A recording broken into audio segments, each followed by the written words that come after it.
अस्सलाम वालेकुम। सुबह सवेरे पाकिस्तान में बहुत खुशामदीद। मैं हूँ वैस मंगलवाला और खुदा का शुक्र है कि उसने हमें आज की सुबह देखना नसीब फरमाई। और मुझे पूरा यकीन है कि आप सब लोग यही सोच रहे होंगे कि अच्छा ये आज वैस अकेला क्यों है, शिफा क्यों नहीं है। तो सब्र करें, बताता हूँ। अभी तो प्रोग्राम शुरू हुआ है भाई, अभी से ही आपको जो है वो ये सोचने पर मजबूर कर दिया है क्या मैंने कि भाई शिफा कहाँ पर है। आप लोग यही सोच रहे हैं अभी से, तो आपको पता चल जाएगा, कोई मसला नहीं। थोड़ी देर मुझे भी देख लें, ऐसा भी हो सकता है कि थोड़े दिन मतलब आप मुझे कुछ देर के लिए देख लें यहाँ पर अकेला तनहा। अगर मैं यहाँ पर काम कर रहा हूँ, मेहनत कर रहा हूँ, तो आप मुझे देख लें। ज़रूरी है कि आप शिफा को याद करें। लेकिन मैं आपको बता दूं, शिफा बेसिकली जो है उन्हें तो सैर सपाटों का शौक़ है, तो सैर सपाटे करने के लिए वो गई हैं। अब वो कहाँ गई हैं और वहाँ पर क्या हुआ है, किन से मुलाकात हुई है, क्या देखा, ये आपको अभी थोड़ी देर में बताते हैं। थोड़ा ये एक तरीके से यूँ कह लें कि एक टीज़र है या सरप्राइज़ है आपके लिए। अभी आपको पता चल जाएगा कि वो कहाँ पर हैं और क्या कर रही हैं, लेकिन चंद लम्हों का आपको करना पड़ेगा इंतज़ार। अच्छा, आज के प्रोग्राम का आगाज़ एक छोटी सी नज़्म से करते हैं। एक कुछ शायरी कुछ सोचा मैंने कि आपके सामने पेश करूं। और वो शायरी जो है इरफान नफ़ी साहब की शायरी है, बड़ी खूबसूरत शायरी है। और इसके अंदर ये बताया गया है कि दुनिया में किस तरह के लोग जो हैं और आखिरत में भी कौन से लोग कामयाब होते हैं, किस तरह के लोग हैं जो हमेशा रहते हैं। ये शायरी आपके सामने कुछ अशार की नज़र की शक्ल में पेश की जाती है जी, तो सुनिएगा। जो खा के पत्थर दुआएं देगा वही रहेगा, जो खा के पत्थर दुआएं देगा वही रहेगा, हर एक निश्तर को जो सहेगा वही रहेगा। जो अपने हिस्से की सारी खुशियों को बांट देगा, जो अपने हिस्से की सारी खुशियों को बांट देगा, जो गम जहां के समेट लेगा वही रहेगा। उदास चेहरों को जिसके दम से खुशी मिलेगी, उदास चेहरों को जिसके दम से खुशी मिलेगी, मुसर्रतों को दवाम देगा वही रहेगा। जो अपनी मैं को निकाल फेंकेगा अपने दिल से, जो अपनी मैं को निकाल फेंकेगा अपने दिल से, अना के केटू को सर करेगा वही रहेगा। ये बड़ा मुश्किल मामला होता है, हम अपने दिल से अपनी मैं नहीं निकाल सकते। बड़े तुर्रम खान हम समझते हैं कि जी मैं ही सब कुछ हूँ, मुझसे बेहतर कोई नहीं है, मुझसे आला, मुझसे अरफा कोई नहीं है। तो वो कहते हैं कि जो अपनी मैं को निकाल फेंकेगा अपने दिल से, जो अपनी मैं को निकाल फेंकेगा अपने दिल से, अना के केटू को सर करेगा वही रहेगा।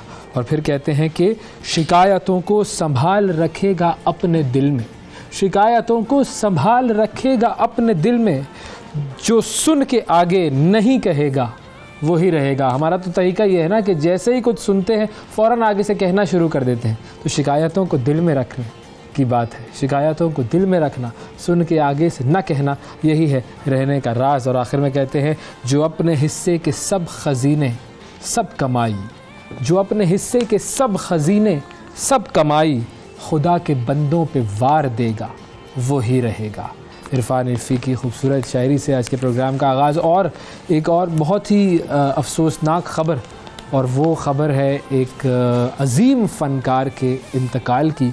जनाब कवी ख़ान साहब, पाकिस्तान के मशहूर और मारूफ़ फ़नकार, आला तरीन फ़नकारों में जिनका यूँ कहिए कि शुमार होता था। और कवी ख़ान साहब को हम सब ने टेलीविज़न स्क्रीन्स पर देखा जाना, और सबसे मशहूर ड्रामा उनका जिससे उनको शोहरत की बुलंदी मिली, वो ड्रामा था अंधेरा उजाला, जिसमें उन्होंने एक बाकमाल किरदार अदा किया, एक पुलिस ऑफ़िसर का, एक ईमानदार फ़र्ज़ शनास पुलिस ऑफ़िसर का। 80 साल की उम्र थी उनकी, और उन्होंने कल रात वफ़ात पाई। कनाडा में वो मुकीम थे, कैंसर के मर्ज़ में वो मुब्तला थे, वहाँ पर इलाज करवाने के लिए गए हुए थे। पाकिस्तान की जो यूँ कह लीजिए कि ड्रामा इंडस्ट्री है और जो अदाकारी की जो इंडस्ट्री है, उसमें बहुत बड़ा एक ये नुकसान है कवी ख़ान साहब का जाना। पेशावर में वो पैदा हुए थे, पठान थे, खूबसूरत पठान जिसको आप कहें ना, जब आप उनको देखें तो आप यकीन जाने, आप कहते हैं कि वाह क्या शाहकार बनाया है कुदरत ने। और उनकी पर्सनैलिटी भी।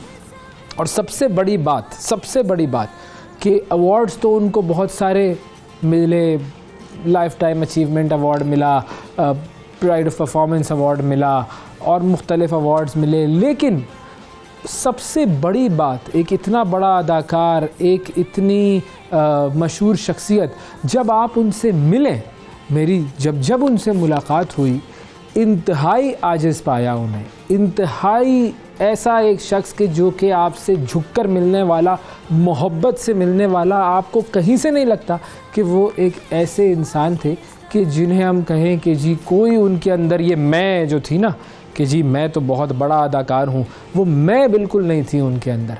ऐसी शख्सियत थे वो, हर एक से मिलना उनका झुककर था, मोहब्बत से था, और छोटों के साथ जो शफ़क़त का मामला था वो भी बहुत ज़्यादा था उनका। और अदाकारी की तो यूँ कहिए कि वो महराज पर थे, जिस तरह के उन्होंने किरदार अदा किए टेलीविज़न पर, थिएटर में, फ़िल्मों में, कमाल अदाकारी है। आप YouTube पर जाकर यंग जो लोग हैं वो ज़रा जाकर कभी देखें उनकी टेलीविज़न पर अदाकारी, तो आपको यकीन हो जाएगा कि हमने क्या हीरा खो दिया है। अल्लाह ताला उन्हें गरीक़ रहमत करे, जन्नतुल फिरदौस में जगह अता फरमाए। और एक और भी शख्सियत ऐसी कि जिनकी आज तीसरी बरसी मनाई जा रही है, वो भी पाकिस्तान के एक बड़े मशहूर अदाकार थे, थिएटर से उनका ताल्लुक़ था, और कॉमेडी की अगर बात करें तो पाकिस्तान के मारूफ़ तरीन कॉमेडियंस में उनका शुमार होता था जनाब अमानुल्लाह साहब। अमानुल्लाह साहब की भी आज तीसरी बरसी मनाई जा रही है, और अमानुल्लाह साहब जो हैं उनको भी अल्लाह ताला गरीक़ रहमत करे। पाकिस्तान का एक बहुत बड़ा नाम, जिन्होंने पाकिस्तान में भी और पाकिस्तान से बाहर भी अपना लोहा मनवाया। कॉमिक टाइमिंग जिसे आप कहें वो कमाल। और मुझे तो ये लगता था कि वो एक सोशियोलॉजिस्ट थे, क्योंकि जिस तरह से वो माशरे की ऐसी चीज़ों पर तंज करते थे और ऐसी चीज़ों की वो मिसालें दिया करते थे, आप सोच भी नहीं सकते कि ऐसी चीज़ों से भी कॉमेडी निकल सकती है। बहुत छोटी चीज़ों से वो कॉमेडी निकालते थे। ये अजीम लोग हमने खो दिए हैं, अल्लाह ताला उन्हें गरीक़ रहमत करे, जन्नतुल फिरदौस दे। नाज़रीन, ये तो था प्रोग्राम का आगाज़। अब हम चलते हैं अपनी सीट की तरफ और आपको लेकर जाते हैं जी, बताते हैं 60 सेकंड न्यूज़ की तरफ लेकर जाते हैं और बताते हैं कि 60 सेकंड में बताएंगे कि दुनिया में क्या हो रहा है। तो देखिए 60 सेकंड न्यूज़। अज़ीम अदाकार मोहम्मद कवी खान कनाडा में इंतकाल कर गए। पाक अमरीका इंसदाद दहशतगर्दी मुज़ाकरात आज शुरू होंगे। इमरान खान पर तौहीन अदालत की दरख्वास्त पर समाअत आज होगी। सैलाब मुतासरीन से किए गए वादे पूरे करें वरना हमारे लिए वजारतें रखना मुश्किल हो जाएगा, बिलावल भुट्टो। मैं वज़ीर आज़म पाकिस्तान को आखिरी बार समझा रहा हूँ, कराची आएं, MQM कन्वीनर खालिद मकबूल सिद्दीकी। रवां साल की पहली हीट वेव मार्च में ही आने का खदशा। PSL में इस्लामाबाद ने क्वेटा को 2 विकेटों से हरा दिया, इस्लामाबाद यूनाइटेड प्लेऑफ में पहुंच गई। सेक्रेटरी जनरल अक़वाम मुत्तहिदा अंतोनियो गुतरेस कहते हैं कि अमीर ममालिक गरीब मुल्कों को शैतानी हरबों से तंग कर रहे हैं। माइक्रोसॉफ्ट के बानी बिल गेट्स नाना बन गए। जेनिफर गेट्स और उनके मुसलमान मिस्री शौहर नाइल नसर के यहाँ बेटी की पैदाइश। और ईरान में मुबैना तौर पर जहर से तालिबात के बीमार होने पर वालिदैन का शदीद एहतजाज। जी तो नाजरीन, ये था 60 सेकंड में दुनिया का सफ़र, और आपने देखा कि पाकिस्तान में और दुनिया में क्या हो रहा है। अब आपको बताते हैं कि आज के प्रोग्राम में क्या क्या शामिल है। आज मंडे है, म्यूज़िकल मंडे होगा जी। पाकिस्तान के एक बहुत मारूफ मौसीकार हमारे साथ मौजूद होंगे, और जब आप उनका म्यूज़िक सुनेंगे, लाइव म्यूज़िक होगा यहाँ पर, और जब आप म्यूज़िक सुनेंगे तो आप वाकई अश कर उठेंगे। और फ़ोन लाइन हमारी ऑन होगी, आप कॉल कर सकते हैं, फरमाइश कर सकते हैं उनसे। कोई भी म्यूज़िक आप जो सुनना चाहें वो अपने साज़ पर ये म्यूज़िक प्ले करेंगे तो हमारे साथ मौजूद होंगे जी पाकिस्तान के बहुत मारूफ फ़नकार। तो मैं आपको नाम नहीं बता रहा हूँ उनका, लेकिन ये कि आपने इंतज़ार करना है कि क्या होगा उनके साथ, हम किस तरह का म्यूज़िक सुनेंगे। फिर उसके बाद जी एक और पाकिस्तान के मशहूर फ़नकार कॉमेडी की दुनिया से जिनका ताल्लुक़ था, जनाब तारिक टेडी साहब, उनकी बेटियों की एक तस्वीर वायरल हुई जिसमें वो फाइनेंशियल एड या यूँ कह लीजिए कि माली इमदाद मांग रही थी। तो ये मामला क्या है और क्यों एक फ़नकार के जाने के बाद, एक फ़नकार के जाने के बाद, दुनिया से जाने के बाद उसकी फ़ैमिली को फ़ाइनेंशियल एड की ज़रूरत पड़ती है, तो वो भी हमने उनको दावत दी है, वो हमारे प्रोग्राम में आएंगे और हम आपसे उनकी मुलाकात करवाएंगे और जानेंगे कि क्या मामला चल रहा है। फिर उसके बाद जी सिराजुल हक साहब होंगे हमारे साथ, जमात इस्लामी के अमीर, और उनसे हम बात करेंगे कुछ पाकिस्तानी सियासत पर। फिर एक और अहम सेगमेंट है हमारा बीमारियों के हवाले से। बच्चों में आप अक्सर देखते हैं कि उनका जो तालु होता है वो कटा हुआ होता है और ये एक फ़िज़िकल डिसेबिलिटी है, और उस डिसेबिलिटी के हवाले से हमने बात करनी है कि ये जो तालु कटा हुआ होता है बच्चों का, ये कैसे होता है पैदाइशी तौर पर, अगर ये है तो किस तरीके से उसका इलाज हो सकता है, इसकी वजह क्या होती है और कैसे इससे बचा जा सकता है। जो वालिदाएँ होती हैं, हामला ख़वातीन जो होती हैं, वो क्या कोई ऐसी एहतियात करें कि जिससे ये चीज़ ना हो। लेकिन अगर खुदा न खास्ता किसी बच्चे के साथ ये ताल्लुक़ कटे हुए होने का मामला हो जाए तो फिर उसका इलाज क्या है, और ये बीमारी काफ़ी फैली हुई है, तो इस बीमारी को हम एड्रेस करेंगे।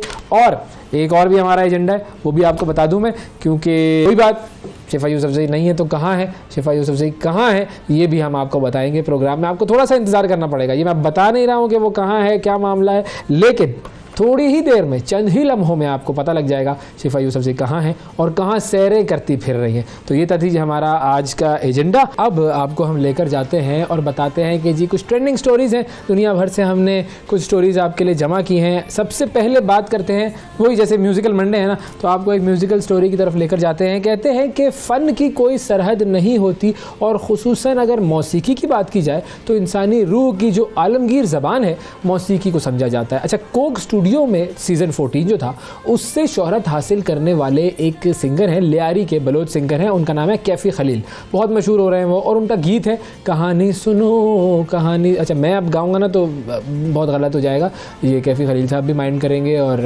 आप लोग भी माइंड करेंगे, तो मैं नहीं गा रहा हूँ। ये कहानी सुनो जो ये गीत है, ये गीत ऐसा है कि जो कि सरहदों से मावरा हो गया है, और अब तक मुख्तलिफ गुलकार इसे अपनी आवाज़ में गा चुके हैं। और अब हॉलैंड की सिंगर हैं एमा हिस्टर्स, उन्होंने इस गीत को अपने लहजे में गाया और एक नई ताजगी उसके अंदर पैदा हुई है। और एमा का जो गीत है उसकी वीडियो सोशल मीडिया पर वायरल है। बहुत ही खूबसूरत लहजा इनका, खूबसूरत अंदाज़, और बहुत अच्छा इन्होंने गाया। अब कैफ़ी खलील ने जब इस पर तबसरा किया तो उसमें उन्होंने फिर वो गुलाब और दिल का जो इमोजी है वो बनाया और उससे एमा की इस कोशिश को सराहा। अच्छा, इससे कबल भी एमा हिस्टर्स अपनी आवाज़ में सुपरहिट गाना था पसूड़ी, वो भी उन्होंने गाया था और सबको हैरान किया था। और पसूड़ी की जो वीडियो थी वो नीदरलैंड के सिफारत खाने ने अपने ऑफिशियल फेसबुक अकाउंट से शेयर की थी, और पोस्ट में लिखा था कि 2023 के आगाज़ के लिए इससे बेहतर और क्या चीज़ होगी। तो ये पसूड़ी गाना भी उन्होंने था एमा ने, और अभी जो गाया है गाना एमा ने वो भी कमाल गाया, बड़ी खुशी हुई है सुनकर। अच्छा, खुशी की अगर बात हो तो इंसान सोते हुए जो ख्वाब देखता है वो वक्त और फासलों से बिल्कुल मावरा होते हैं ना। मतलब आप ख्वाब देखते हैं, आप के लिए उसमें कोई वक्त की कैद नहीं होती, उसमें कोई हालात की कैद नहीं होती, उसमें कोई जगह की कैद नहीं होती, और उस ख्वाब में आप आज़ाद होते हैं, जहाँ चाहें पहुँच सकते हैं। लेकिन बाज़ औक़ात जागते हुए देखे गए ख्वाब भी हकीकत का रूप धार लेते हैं, और कुछ ऐसा ही हुआ है शाम के ज़लज़ले में बच जाने वाले एक बच्चे के साथ नबील सईद उसका नाम है। और नबील सईद से एक रेस्क्यू वर्कर जो था वो इंटरव्यू कर रहा था और उससे बातचीत कर रहा था। तो नबील सईद ने बताया कि वो रोनाल्डो से मिलना चाहता है। अब जब नबील की ये बात दुनिया में लोगों के सामने आई तो फिर उसके बाद क्या हुआ ये वीडियो में आपको नज़र आ रहा है। तकदीर ने उसका ये ख्वाब बिल्कुल सच कर दिखाया। ज़लज़ले के बाद उन्होंने जो इमदादी कारकुनों को अपनी ख्वाहिश बताई तो फिर सोशल मीडिया पर वो वीडियो वायरल हुई। उसके बाद सऊदी अरब में अल नसर क्लब का मैच देखने की उसे दावत दी गई और रोनाल्डो उसी क्लब का हिस्सा हैं, कुछ अर्सा पहले उस क्लब का हिस्सा बने। फिर मुलाकात हुई उनकी और गले मिले वो रोनाल्डो से, उनको बड़ी खुशी हुई। और उसके बाद नबील ने बताया कि जब मैंने रोनाल्डो को देखा तो मुझे लगा कि मैं ख्वाब देख रहा हूँ। और उन्होंने ये कहा कि रोनाल्डो बहुत अच्छे इंसान है, तो उन्होंने बड़ी तारीफ़ें की रोनाल्डो की। अच्छा, ये जो बच्चे की वीडियो वायरल हुई थी उसमें वो चाहता है कि जी मैं उससे पूछता है, जो रेस्क्यू वर्कर है वो ये कहता है कि जी तुम किसे लेकर जाना चाहोगे अपने साथ फुटबॉल मैच अगर तुम देखने जाओ। तो कहता है कि मैं अपने माँ बाप को लेकर जाना चाहूँगा। लेकिन फिर उसके बाद आँखों में आंसू थे उसके, और उसने कहा कि लेकिन मेरे वालिद का इंतकाल हो गया है। अब ये एक बच्चे की ख्वाहिश थी और उसे फिर अल नसर क्लब वालों ने बुलाया, उसने वो मैच देखा और उसकी ख्वाहिश पूरी की। अच्छा, अब ये जो ख्वाहिशें होती हैं इंसान सोचता नहीं, और ज़ाहिर है बच्चा क्या सोचता होगा कि मेरी ख्वाहिश ये कैसे पूरी होगी। लेकिन किसी की ख्वाहिश को अगर आप सुने और फिर उस पर अमल करने के लिए अपनी छोटी सी कोशिश कर लें और अगर उसकी ख्वाहिश पूरी कर दें, यकीन मानिए उसके दिल से जो दुआ निकलती है आपके लिए, उसका कोई नेमुल बदल नहीं होता।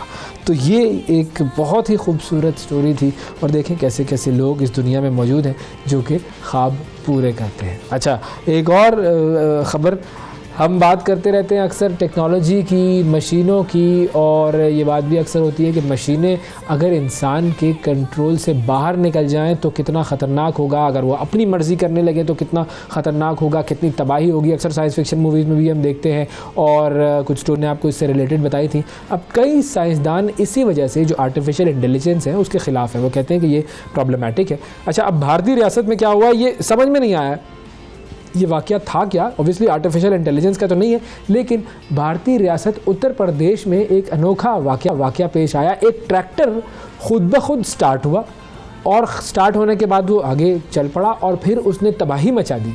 जी, अब भारतीय मीडिया पे ये ख़बर नशर हुई है। उत्तर प्रदेश का शहर है बिजनौर, वहाँ पर होली के त्यौहार की तैयारियों के लिए एक अमन कमेटी की एक मीटिंग वगैरह हो रही थी। किशन कुमार नामी एक शख्स ने अपना ट्रैक्टर एक जूतों के स्टोर के बाहर पार्क किया और मीटिंग के लिए वो इमारत के अंदर चला गया।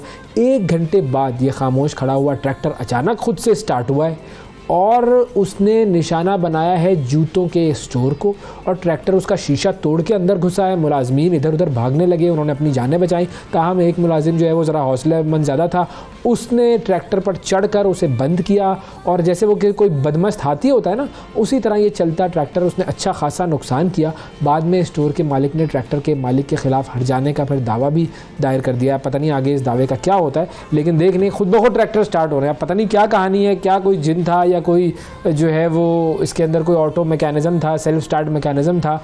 बहरहाल ये जो भी था ये कुछ अजीब ही था। नाजरीन, आज की ट्रेंडिंग स्टोरीज़ के बाद हम एक वक्फे की तरफ जाएंगे, और वक्फे के बाद जब हम वापस आएंगे म्यूज़िकल मंडे, म्यूज़िकल माहौल होगा यहाँ पर। Stay with us. सुबह सवेरे पाकिस्तान।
सर, वाह वाह वाह वाह वाह वाह, क्या बात है, क्या बात है, बहुत ही खूबसूरत। जलीस अहमद साहब हमारे साथ मौजूद हैं, पाकिस्तान के माया नाज वायलिन नवाज़ कहें, वायलिनिस्ट कहें, अंग्रेज़ी में वायलिनिस्ट कहेंगे, वायलिन नवाज़ कहेंगे हम उर्दू में, और हमारे साथ मौजूद हैं जी जलीस साहब। और एक म्यूज़िकल फैमिली से ताल्लुक़ इनका है, और वो जिसको हम कहते हैं ना कि जेनेटिक्स जो है वो बड़ी अहम होती हैं, और ये जेनेटिक्स जो है वो इनको यूँ कहिए कि नस्ल दर नस्ल चली आई इनके साथ। और जो आज के दौर में जो पाकिस्तान के बल्कि दुनिया के टॉप जो वायलिन नवाज़ जनाब रईस अहमद साहब, वो इनके भाई हैं। फिर उसके अलावा जनाब नफ़ीस अहमद ख़ान साहब, सितार प्लेयर, दुनिया उनकी मोतरफ़ है, ज़माना उनका मोतरफ़ है। और उन दोनों की यूँ कह लीजिए कि छत्र छाया में जी बिल्कुल बिल्कुल परवरिश पाकर और वायलिन को आपने सिलेक्ट किया। सर कैसे हैं? ठीक ठाक हैं? अल्लाह का शुक्र। बहुत पहले शुक्रिया। तो मैं एक छोटी सी बात की, आपने उनका नाम लेके मेरा 1 किलो खून बढ़ा दिया बढ़ा दिया ना, और तो टेंशन तो नहीं हुई? 2 किलो सुखा दिया आपने। क्यों सुखा दिया? वो इतने बड़े, बस मैं तो उनके, वो बहुत बड़े लोग हैं, मुझे बड़ी पूरे मुल्क को फख्र है जी, उन पर, पूरी बहुत दुनिया बड़ा। मानती है। मेरे लिए तो म्यूजिक बहुत को। ज्यादा फख्र है। बिल्कुल। मैं उनका नालायक भाई सबसे। अच्छा, ये नालायक वैसे थोड़ा वो सा ये इसलिए भी कि बताइए। वो आइडिया हो जाता है कि वो क्या कर रहे हैं और मैं कहाँ तक हूँ, बंदे को पता लग जाता है। किसी भी काम में आप जाएं, उसको मालूम होता है कि सामने वाला कौन कहाँ कितना पर है। हाँ बिल्कुल उसको, बिल्कुल। तो इसलिए फिर उस हवाले से वो कहता है ना, मुझे तो कुछ नहीं आता, उसको मालूम होता है कि वो कितना पीछे है।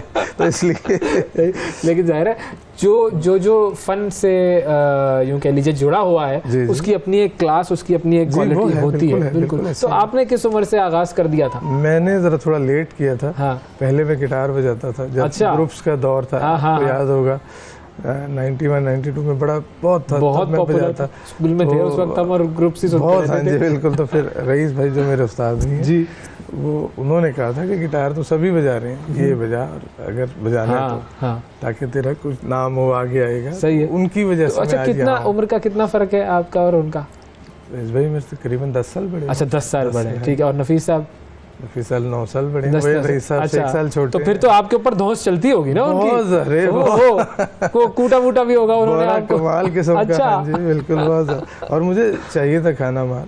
अच्छा। हर कुछ चीजें होती हैं जिनका जो रास्ता वहां से गुजरना पड़ता है, तो इसमें जरूरी है। अगर हाँ। जिसको रईस भाई और नफीस भाई को बड़ी मार पड़ी अब्बा से, अच्छा। अरे बेइंतहा, और वो इसी म्यूजिक के मामले में? म्यूजिक के मामले में आज सिखाने में ना, देखिए, जाहिर है वो अब रोकने आज वाला वो कुंदन बने हुए हैं, देख लें जहाँ जाते हैं कमाल हो कहीं जाता भी। है। हाँ जी बिल्कुल। और उन्होंने फिर अब्बा की मार का बदला आपसे लिया हाँ जी, कि उधर से पीट कर आए तो आपको पीटा जाए? मुझे बहुत कम मारा, लेकिन किया उन्होंने। तो मैं थोड़ा सबसे बहन भाई में छोटा था। अच्छा। और थोड़ा मर्जी में वैसे ही लाडला होता है वो? बहुत ज्यादा लाड कराया सही, उन्होंने, बहुत ज्यादा। जबरदस्त। तो शायद मैं इसलिए अभी तक उनसे बहुत, वैसे तो गैप में ही रहूंगा, लेकिन ये ज्यादा मुझे लगता है, मुझे फील होता है कि मैंने शायद ज्यादा प्यार किया, मेहनत उतनी नहीं कर सका मैं। लेकिन अब चूंकि लगा हुआ हूँ तो बिल्कुल उम्मीद है कि मैं 1% तक जरूर वहाँ चला जाऊंगा। तो आपने कहाँ पर परफॉर्म किया? मैं अभी तो पूरे पाकिस्तान में किया, बाकी बाहर नहीं जा सका। अच्छा ठीक है, पाकिस्तान में जाहिर है वो मेरा और रईस भाई का नाम इकट्ठा जाता है। हाँ, जब तो वो फिर नाम आता है, ये तो टेंशन वाली बात है। आप कहते हैं यार रईस भाई आपने तो मुझे फंसवा दिया। बिल्कुल बिल्कुल। तो बस फिर जाहिर है उनका नाम आता है, तो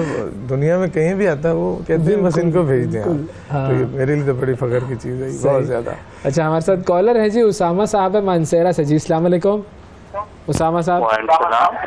जी उसामा साहब फरमाइए जी, क्या कहेंगे? गाना लगाइए, घर आया मेरा परदेसी। अच्छा, घर आया मेरा। ये तो नहीं बजा सकते। हाँ, ये देखिए हम जो है पाकिस्तानी गानों की फरमाइश आपसे करेंगे। ठीक है जी, पाकिस्तानी अगर आपका कोई गाना फेवरेट है तो बताइए। घर आया मेरा परदेसी। सर वो घर नहीं आ रहा ना, हम उस परदेसी को घर नहीं बुला रहे, हमने कुंडी लगा दी है, वो नहीं आ सक रहा। पाकिस्तानी गाना कोई बताएं, चलें, वरना हम अपनी फरमाइश से पाकिस्तानी गाना करेंगे। बिल्कुल ऐसे ही है। सर हम कह रहे हैं चांदनी रातें लगा। हाँ, चांदनी रात। चांदनी रातें, चलो ठीक है, सही है, ज़बरदस्त आपकी फरमाइश। और जो भी लोग कॉल्स करें वो प्लीज़ अपने टेलीविज़न की आवाज़ बंद कर दें, और हमारी टीम जब कॉल ले तो प्लीज़ उनसे बंद करवा दिया करें टेलीविज़न की आवाज़। मेक श्योर कि ऐसा हो। सर चांदनी रातों की तरफ लेके जाए, सुबह सुबह, पीर की सुबह चांदनी रातें। चांदनी रातें 10 बजे चांद निकल आएगा। ठीक है जी।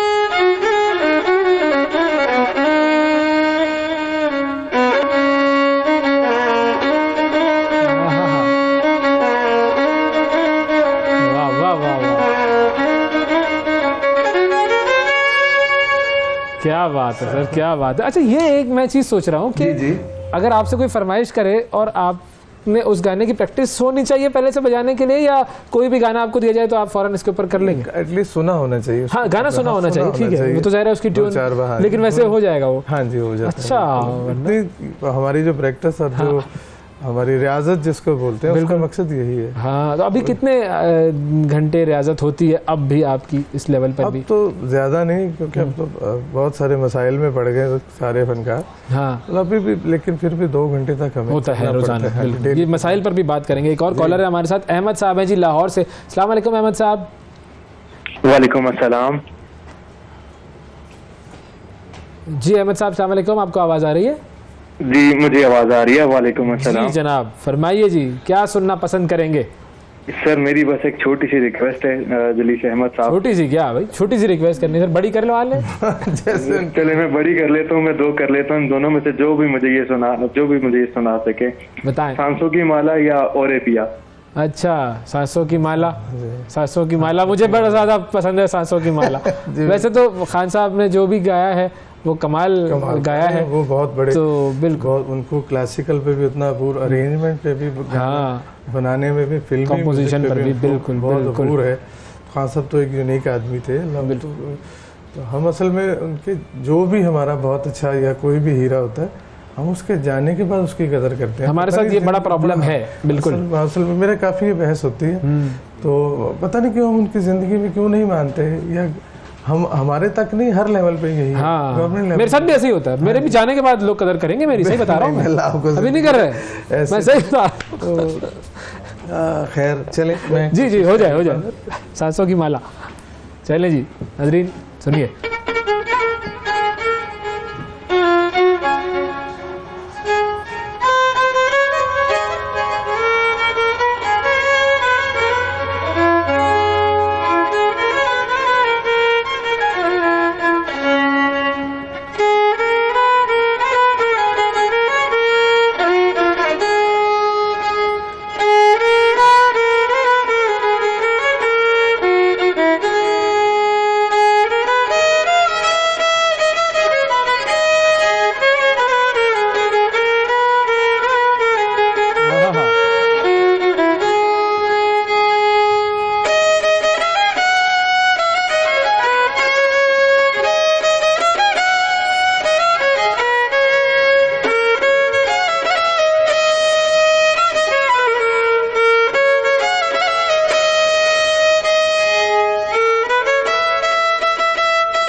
ये जो आखिर में जो स्लो टच दिया है ना आपने, ये अलग था भाई, वाह वाह वाह, जबरदस्त। इख्तिताम करना होता है तो उसका कोई एक अंदाज बिल्कुल होता है, बिल्कुल, वाह वाह, बहुत खूबसूरत बहुत खूबसूरत। अच्छा, हम ये बात कर रहे थे कि जो फनकार है आज का, वो किन मसाइल का शिकार है? सबसे पहले तो काम का, उसके लिए काम कोई नहीं है। अच्छा, मतलब ये जो हमारे, लेकिन आजकल इतने कॉन्सर्ट्स और ये वो सारे जो हो रहे हैं, फेस्टिवल्स हो रहे हैं मुख्तलिफ, हर जगह फूड फेस्टिवल हो रहा है, तो उसमें भी कोई कॉन्सर्ट चल रहा है, कोई वो असल में एक एक्सपो हो रहा है, हाँ जी, उसमें वो एक मखसूस, मतलब जितने नामवर लोग हैं उनको बुला लिया, वो ये नहीं चाहते। अच्छा, ये आपके देखें फैंस के फोन आना शुरू हो गए, मेरे ख्याल में इसको साइलेंट कर देते हैं जी ताकि जो है वो मतलब जैसे आप इस्लाम अल्लाह का बहुत करम, सारी दुनिया आपको जानती है, तो कुछ छोटा सा भी प्रोग्राम होगा ना तो वो कहेंगे नहीं आपको बुला लेंगे। हाँ, वो जो दिखता है वो बिकता है, वो वाला जो आसान एक मुहावरा है, बिल्कुल। तो जो नामवर लोग हैं इस टाइम सिर्फ वही बिक रहे हैं, और बाकी जो जिनकी वजह से वो नामवर है वो बेचारे बहुत परेशान है। बिल्कुल, यस। जाहिर है, आप जब सीनियर जूनियर नहीं होगा तो जूनियर नहीं होगा, सीनियर कोई फायदा नहीं सीनियर का। बिल्कुल, जूनियर से ही सीनियर की वैल्यू है। सही। तो जूनियर हमारे जैसे लोग बड़े सख्त किस्म के ना परेशानी में हैं इसका। बहुत सारे ऐसे हैं जिनको फाइनेंशियल क्राइसिस में भी हैं बेचारे। वही होता है, तो सब क्राइसिस शुरू, फाइनेंशियल क्राइसिस, बुनियाद सारी क्राइसिस जो वजह है वो फाइनेंस की है। असल में हमारे थे पीटीवी जो मेन, उधर तो मेरा ख्याल है 12-15 साल से तो बिल्कुल जंगल का माहौल है, कुछ भी नहीं हो रहा, कुछ भी नहीं हो रहा। हालांकि पहले एक जमाने में हमारे बचपन में वहाँ पर वो क्लासिकल म्यूजिक के प्रोग्राम होते थे रात को, बिल्कुल देख के बड़ा वो क्या भाई लगे हुए हैं, लेकिन बाद में समझ में आता है कि भाई क्या कमाल लोग थे, कमाल म्यूजिक था। अब तो वो तो क्लासिकल तो समझ लें कि ऑलमोस्ट तकरीबन खत्म हो गया। एक बरसी होती थी, यानी किसी बड़े नामवर आदमी की बरसी हर साल करते थे। हमने अपने अब्बा की 30-32 साल की ने अपनी हिम्मत पड़ रही करने की, तो उसमें क्लासिकल वाले सब लोग आते थे। वो एक बहुत बड़ा इवेंट होता था, उससे फिर आगे लोग बाहर भी जाते थे और सुनते थे। ये बड़ा ज़रूरी है हुकूमत के लिए कि वो फनकारों की पजीराई करे, उनको सपोर्ट करे। जितनी भी हुकूमतें दुनिया में अपने फनकारों को सपोर्ट करती हैं, वो फनकार फिर जाहिर है उस मुल्क की नुमाइंदगी कर रहे होते हैं, दुनिया भर में वो जाते हैं। चाहे अपने मुल्क में भी बहुत सारे ऐसे फनकार हैं कि जिनको इस वक्त बहुत ज़्यादा सपोर्ट की ज़रूरत है, और ये वाकई ये बहुत अहम चीज़ है, ये हुकूमत को करना चाहिए। अच्छा, एक और कॉलर है हमारे साथ, जॉन साहब हैं लाहौर से। अस्सलाम वालेकुम जी। अस्सलाम वालेकुम जॉन साहब। वालेकुम जी जॉन साहब, जॉन एलिया साहब से आपकी कोई कनेक्शन तो नहीं? नहीं। अच्छा, चले कोई बात नहीं। बताइए जी, क्या सुनना पसंद करेंगे? सर मैं कोई मेडी संग का कोई इजी सॉन्ग का वो प्ले कर देना लीजिए। कोई कौमी सॉन्ग, कोई हाँ जी, मैं कौमी सॉन्ग वो पाकिस्तानी सॉन्ग बिल्कुल ज़रूरी। कौमी नगमा तो हमारे दिल के सबसे करीब। कोई भी पाकिस्तानी सॉन्ग सर कौन सा सुनाएंगे, या हम गैस करें?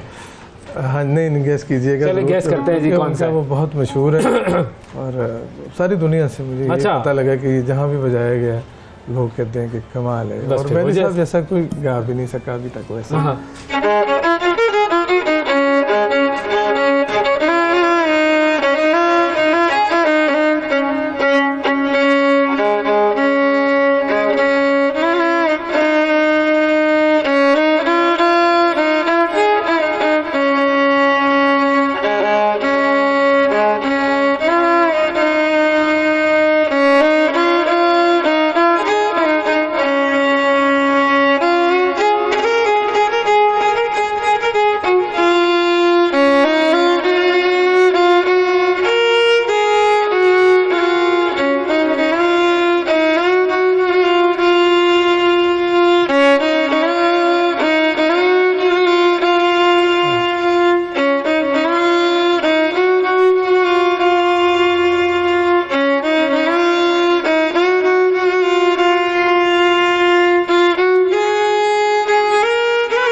वतन तुम्हारा है, तुम हो पासबां इसके, वतन के पासबानों ये बात जानो, ये बात मानो कि वतन के फनकारों को ज़रूरत है पजीराई की, सपोर्ट की, और ये निहायत ज़रूरी चीज़ है सारे वतन के पासबानों को, जिसके अंदर हुक्मरान भी शामिल हो जाते हैं और अवाम भी शामिल हो जाते हैं। उन सब से ये दरख्वास्त है कि फ़नकारों को, अपने फ़नकारों को सपोर्ट कीजिए। सर बहुत शुक्रिया आपका शुक्रिया, आपने मेरी बात बड़े सलीके से बड़ी अच्छी तरह से बता दी। ज़रूरी है आप लोग जो काम कर रहे हैं, और ख़ास तौर पर मतलब ज़ाहिर है आपके भाइयों की भी एक ज़ाहिर है वो पूरी कौम की रिस्पेक्ट है, मेरी ख़ास रिस्पेक्ट है उनके लिए, उस्ताद भी रहे हैं हमारे। अरे बिल्कुल बिल्कुल तो अच्छा, मैं बड़ा ज़रूरी समझता हूँ कि जितने अवार्ड थे वो हम सब मिल गए, दोनों भाइयों सारे मिल गए, सब मिल गए। और अभी 23 मार्च को रईस भाई को हिलाल इम्तियाज़ मिल रहा है। तो खाली अवार्ड तो यही जो आपने इतना कुछ हमारे लिए कह दिया, ठीक है, वो तो एक सर्टिफिकेट समझ लीजिए। लेकिन जो आपने बात की, मैं उससे बड़ा मुतमईन हूं। आपने जो हुक्मरानों को सपोर्ट हमेशा बिल्कुल बहुत अच्छा, बहुत शुक्रिया, बहुत शुक्रिया। आते जाते रहिएगा इंशाल्लाह, आप दोबारा बुलाएंगे, मैं फिर हाजिर हो जाऊंगा। लेकिन मैं थोड़ी आपके मीडिया के रेफरेंस से कह रहा हूँ कि खुदार आप PTV को इनको आबाद कर दें। बिल्कुल, बहुत सारे फनकार जो हैं वो दोबारा हो जाएगा, अपने पाँव पे आ जाएंगे। वही उनका जो फुल टाइम जॉब है वो यही है, क्योंकि ये फुल टाइम जॉब है, पार्ट टाइम करने वाला नहीं है। टाइम वाला काम होना भी नहीं चाहिए सर, ये फुल टाइम जिंदगी लगा देने वाला काम है। जिंदगी जो लगाता है इसमें वही अब वो ऊपर पहुंचता है। देख लीजिए मेहदी हसन साहब ने या नुसरत साहब ने, इन्होंने कोई लगा दी, कोई ऐसे ही बिजनेस नहीं किया, इन्होंने इसी काम से रहे। कोई फनकार का यही काम है, यही कर रहा है, उसको और कुछ आता नहीं है। बिल्कुल, तो इसलिए उसे और कुछ आना भी नहीं चाहिए। बिल्कुल, जब दिमाग पलट गया तो उसके काम में असर नहीं रहेगा। तो इसलिए मेरा रिक्वेस्ट है कि रेडियो और TV को दोबारा से आबाद कर दें, तब बहुत सारे फनकार पैदा हो जाएंगे और पाकिस्तान फिर वैसे ही इंशाल्लाह हो जाएगा। थैंक यू, बहुत थैंक यू। नाज़रीन, वक्फा लेंगे, वक्फे के बाद दोबारा हाजिर होते हैं। Stay with us. सुबह सवेरे पाकिस्तान, सुबह सवेरे पाकिस्तान, सुबह सवेरे पाकिस्तान। वेलकम बैक जी, सुबह सवेरे पाकिस्तान में एक मरतबा फिर खुशामदीद कहते हैं आपको। फ़नकार जो हैं, पाकिस्तानी फ़नकार, उनके आखिरी उम्र में कसम पुरसी के वाक़यात अक्सर हमारे सामने आते हैं, और उनके दुनिया से रुखसत हो जाने के बाद जो अहल खाना है उनके लिए मुश्किलात का जिक्र भी हम अक्सर सुनते रहते हैं। और यही कुछ स्टेज के नामवर अदाकार तारिक टेडी के बच्चों के साथ हुआ। नवंबर 2022 में 46 बरस की उम्र में जिगर के आर्जे में मुब्तला होकर तारिक टेडी साहब इंतकाल कर गए थे। पसमानदगान में उन्होंने 2 बेटियाँ और 1 बेटा छोड़ा था, और गुज़िश्ता दिनों उनकी 2 बेटियों की तस्वीर सोशल मीडिया पर वायरल हुई है, जिसमें उन्होंने गवर्नर हाउस के बाहर वो खड़ी हुई है, हाथ में प्ले कार्ड उठाया हुआ है, उस पर लिखा हुआ है कि हमारे बाप ने हमें बहुत नाज़ों से पाला था, लेकिन अब हमारे हालात ख़राब हैं, मामा ने स्कूल से उठा लिया है, दर बरदर की हम ठोकरें खा रहे हैं, बराहे मेहरबानी हमारी मदद की जाए। ये मामला क्या है और कैसे वो इस हालत में पहुँचे हैं, इस वक्त हमारे साथ मौजूद है जी तारिक टेडी साहब की बेवा अस्मा साहिबा और उनकी बेटियाँ सफ़ा मरवा साहिबा। अस्सलाम वालेकुम। वालेकुम सलाम सर। अस्मा साहिबा, बहुत शुक्रिया आपने हमारे प्रोग्राम के लिए वक्त निकाला।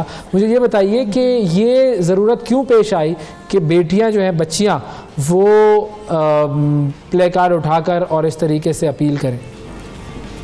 इसलिए तारिक टेडी, अल्लाह ताला उनको जन्नतों में घर करे और अल्लाह ताला उनको जन्नत फिरदौस में आला मकाम दे, आमीन। उनके जाने के बाद हमें बहुत मुश्किल हुई।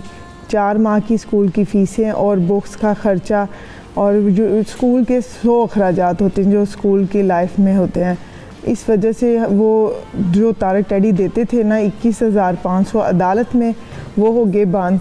उसके बाद हमें किसी ने ना पूछा, किसी फील्ड वाले, किसी हुक्मरान और किसी ने नहीं पूछा कि बच्चियों का कैसे गुजारा होगा। तो मजबूरन हमें गवर्नर हाउस तक पहुंचना पड़ा, वज़ीर आला तक पहुंचना पड़ा, CM तक पहुंचना पड़ा, पर हम अंदर नहीं गए, बाहर एहतजाज किया, इन बच्चों का हक दिया जाए। तो हम चाहते हैं कि इन बच्चियों अच्छा, का अब ये ज़ाहिर है एक ऐसी सिचुएशन होती है जो किसी के लिए भी पसंदीदा नहीं होती, बहुत मुश्किल और बहुत मजबूरी का मामला होता है, लेकिन जो दोस्त अहबाब रिश्तेदार उनके साथ काम करने वाले, किसी ने किसी भी किस्म की कोई सपोर्ट नहीं की, रब्ता किया, यहाँ तक कि उनकी बच्चियों को उनके बाप से नहीं मिलने दिया। आखिरी लम्हे बच्चियाँ डेली फ़ोन करती थी तारिक टेडी साहब को, पापा से मिला दे सोनू भाई, जुनेद उसका नाम है, प्यार से सोनू कहते हैं, तो जुनैद ने आखिरी लम्हे उनको मिलने नहीं दिया और ना ही उसके चाचू लोगों ने मिलने दिया, शबाज ने, कि बच्चियाँ डेली फ़ोन करती थी, मैसेज करती थी, पापा से मिला दो सोनू भाई, हमें एक बार वीडियो कॉल पे ही दिखा दो हमारे पापा किस हालत में हैं।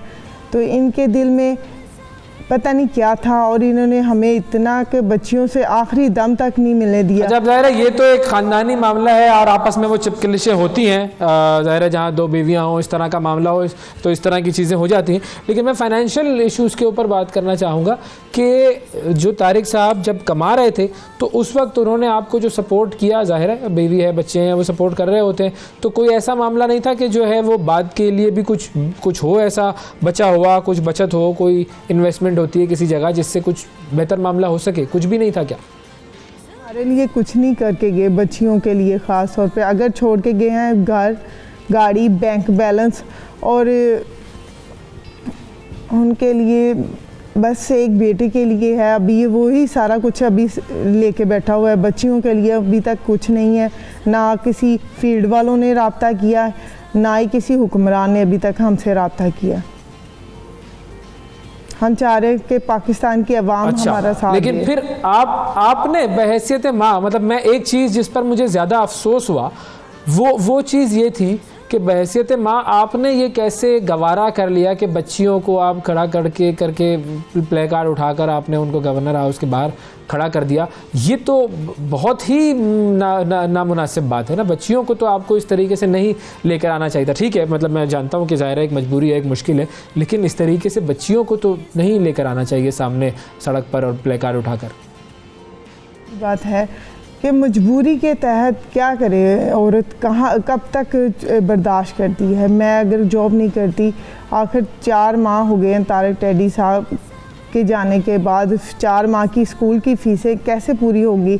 इन लोगों ने एक बेटे को लेके गए, सारी पूरी फील्ड थिएटर वाली तारिक टैडी के जितने दोस्त, उन्होंने तो आपके अपने रिश्तेदारों ने कोई सपोर्ट नहीं की? बिल्कुल भी नहीं। तो वालिदैन भाई बहन होंगे?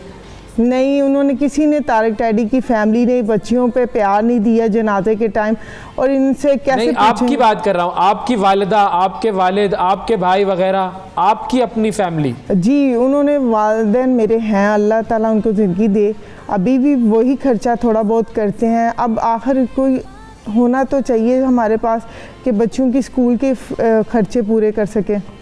वालिदैन बेशक वो जितना मर्ज़ी कर सके, पर बिल्कुल ठीक है, किसी पे बोझ थोड़ी बन सकते इतनी देर। बहुत शुक्रिया अदा करेंगे जी। अस्मा रियाज साहिबा अपनी बेटी मरवा के साथ हमारे साथ मौजूद थी। अस्मा साहिबा, खुदारा मैं आपसे रिक्वेस्ट करूंगा कि अपनी बेटियों को प्लीज़ प्लीज़ प्लीज़ इस तरह से प्ले कार्ड लेकर और सड़कों पे मत लाइएगा। आपके वालिदैन, आपके भाई बहन, वो भी आपकी जिम्मेदारी उठा सकते हैं। हुकूमत आपसे कांटेक्ट कर लेगी, हमारा प्रोग्राम देखेंगे लोग, आपसे कांटेक्ट कर लेंगे। लेकिन खुदारा बच्चियों को सड़कों पर ना लाएँ। आपके सामने बिल्कुल हाथ जोड़ कर मैं ये बात कर रहा हूँ, चाहे कुछ भी हो जाए, बच्चियों को इस तरीके से सड़कों पर ना लाएं। शुक्रिया आपका नाज़रीन। वक्फा लेते हैं और वक्फे के बाद दोबारा हाजिर होंगे। सुबह सवेरे पाकिस्तान, सुबह सवेरे पाकिस्तान, सुबह सवेरे पाकिस्तान। वेलकम बैक जी। सुबह सवेरे पाकिस्तान में एक मरतबा फिर खुशामदीद। और अब वो वक्त आ गया है कि मैं आपको बता दूं कि शिफा यूसुफजई साहिबा कहाँ है। बिल्कुल पाकिस्तान के एक बड़े ही ज़बरदस्त खित्ते में वो गई और वहाँ पर जाकर उन्होंने कुछ हिस्टोरिकल जगहें देखी। तो आइए आपको दिखाते हैं।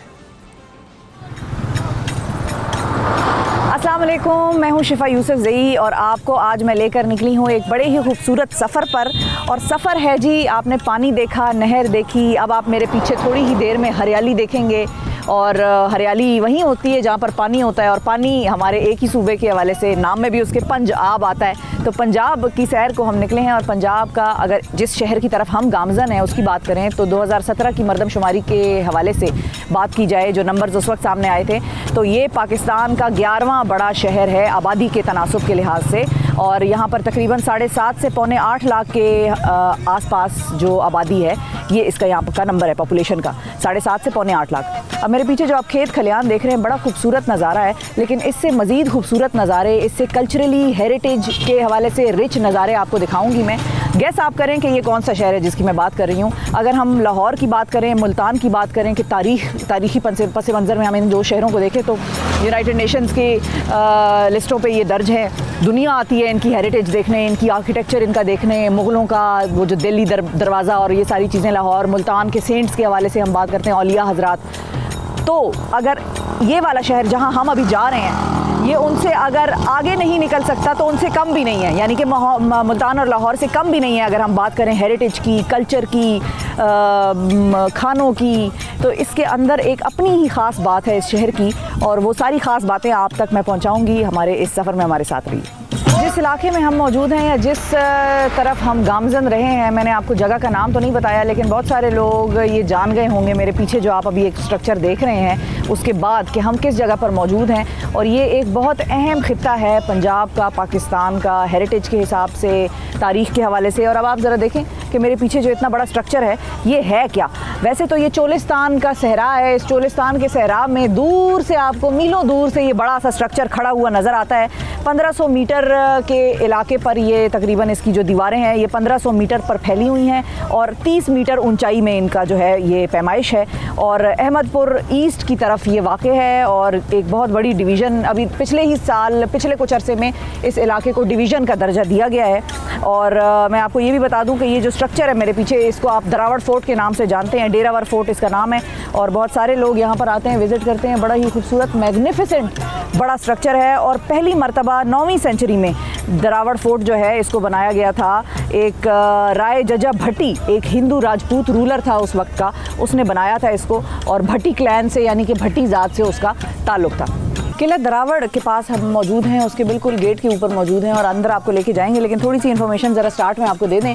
ज़िला बावरपुर में वाक़ ये किला जो है दरावड़ सहराए चोलिस्तान का एक अहम संग मील है और फ़न तामीर का एक अजीम शाहकार है, इसमें कोई शक नहीं है। ये दूर से नज़र आता है, कई मील दूर से आप चोलिस्तान में जब एंटर करते हैं और आ रहे होते हैं इस किले की तरफ तो आपको इस किले की ऊँची ऊँची दीवारें जो हैं वो नज़र आ रही होती हैं। अच्छा, अभी इसके हवाले से थोड़ी सी तारीखी जो नंबर्स हैं जो जिन सन में ये बना था उसके हवाले से भी आपको बताते हैं कि अगर हम आपको बताएं कि मौजूदा जो किला है ये सादिक मोहम्मद ख़ान अव्वल नवाब ऑफ भावलपुर ने 1733 में बनवाया था, जो मुख्तलिफ औकात में 1966 तक रियासत भावलपुर के हुक्मरान के ज़ेर तसल्लुत रहा। और किला तकरीबन मुरब्बा जो शक्ल है उसमें इंतहाई शानदार, वसी, और ये तो खैर हमें नज़र आ रहा है, आपको पढ़ के सुनाने की ज़रूरत नहीं है, लेकिन ये इसकी अहम इन्फॉर्मेशन है कि ये किसके ज़ेर तसल्लुत था। और बनाया जो था वो सादिक मोहम्मद ख़ान अव्वल नवाब ऑफ भावलपुर ने इसको बनवाया था। और 9वीं सदी से ये जो शाहकार है ये खड़ा है, अजीम शान अपना जो एहसास है वो लोगों को दिखा रहा है। लेकिन एक चीज़ यहाँ पर यह है कि इसकी रिस्टोरेशन की अशद ज़रूरत है। अंदर से भी अभी आपको दिखाएंगे और ये भी आपको ज़रा दिखा दें कि ये किसके ज़ेर निगरानी है। तो नवाब सलाउद्दीन अब्बासी, साहिबजादा जो हैं उस्मान अब्बासी और साहिबजादा फैज़ रशीद अब्बासी, इनके ज़ेर निगरानी जो है ये दरावड़ फोर्ट है इस वक्त। तो आपको आगे लेकर चलते हैं, अंदर की सैर कराते हैं और हमें यहाँ पर एक गाइड भी मिले हैं, उनसे भी आपकी मुलाकात कराएंगे, बातचीत कराएंगे और उन्हीं की ज़बानी सुनेंगे इस किला दरावड़ की दास्तान। गेट के अंदर मैं एंटर हो रही हूँ और अल्ताफ़ हुसैन साहब जो कि यहाँ पर हमारे गाइड हैं और हमें आगाह करेंगे इस किले की तारीख से और अहम हिस्सों से, वो हमारे साथ हैं। अस्सलाम वालेकुम। वालेकुम सलाम। सर, आप हमें चक्कर लगवाएंगे? जी इंशाल्लाह ज़रूर। गाइडेड टूर आपकी हम मिन्नत है। चले जी, आ जाएँ। वैसे तो ये किला बड़ी हाइट पे है, बहुत ऊंचाई में है और किले की फिर दीवारें भी और ज़्यादा ऊंची हैं। तो अभी आपको हम बारादरी लेके जा रहे हैं। बारादरी वो एक जगह है जहाँ पर कि जब कोई इस किले को हमला करता था और अगर कोई फतह कर लेता था तो वो अपना झंडा जाके ऊपर उधर लगाता था। और बारादरी का जो एरिया है वो भी बहुत हाइट पे है, तो उससे सारा किला और सारा नज़ारा जो है वो ऊंचाई से नज़र आता है। आपको बारादरी की तरफ लेके चल रहे हैं अब हम। जी, तो अब ये हम खड़े हैं उस नज़ारे पे कि जहाँ से हमारे बाएं जानिब है दरिया हाकड़ा। यहाँ पे ना झील थी, ये पानी स्टोर करने जगह थी। जंगी हालात में 1 साल का राशन वगैरह यहाँ इसके अंदर स्टोर होता था, उसी हिसाब से पानी अंदर स्टोर होता था। अच्छा, तो डैम एक तरह से। हाँ, ये इसका पानी जो है ना किले के अंदर एक तालाब है, उसके अंदर ये डालते थे। ठीक है। तो इस सामने से आप ये देख रहे हैं छोटा सा महल है, ये नवाब साहब की ताजपोशी महल है, दस्तारबंदी वगैरह। वो वाला ये वाला। अच्छा, ये छोटा नीचे। हाँ, ये ताजपोशी महल है नवाब साहब का, यहाँ पे दस्तारबंदी की जाती थी।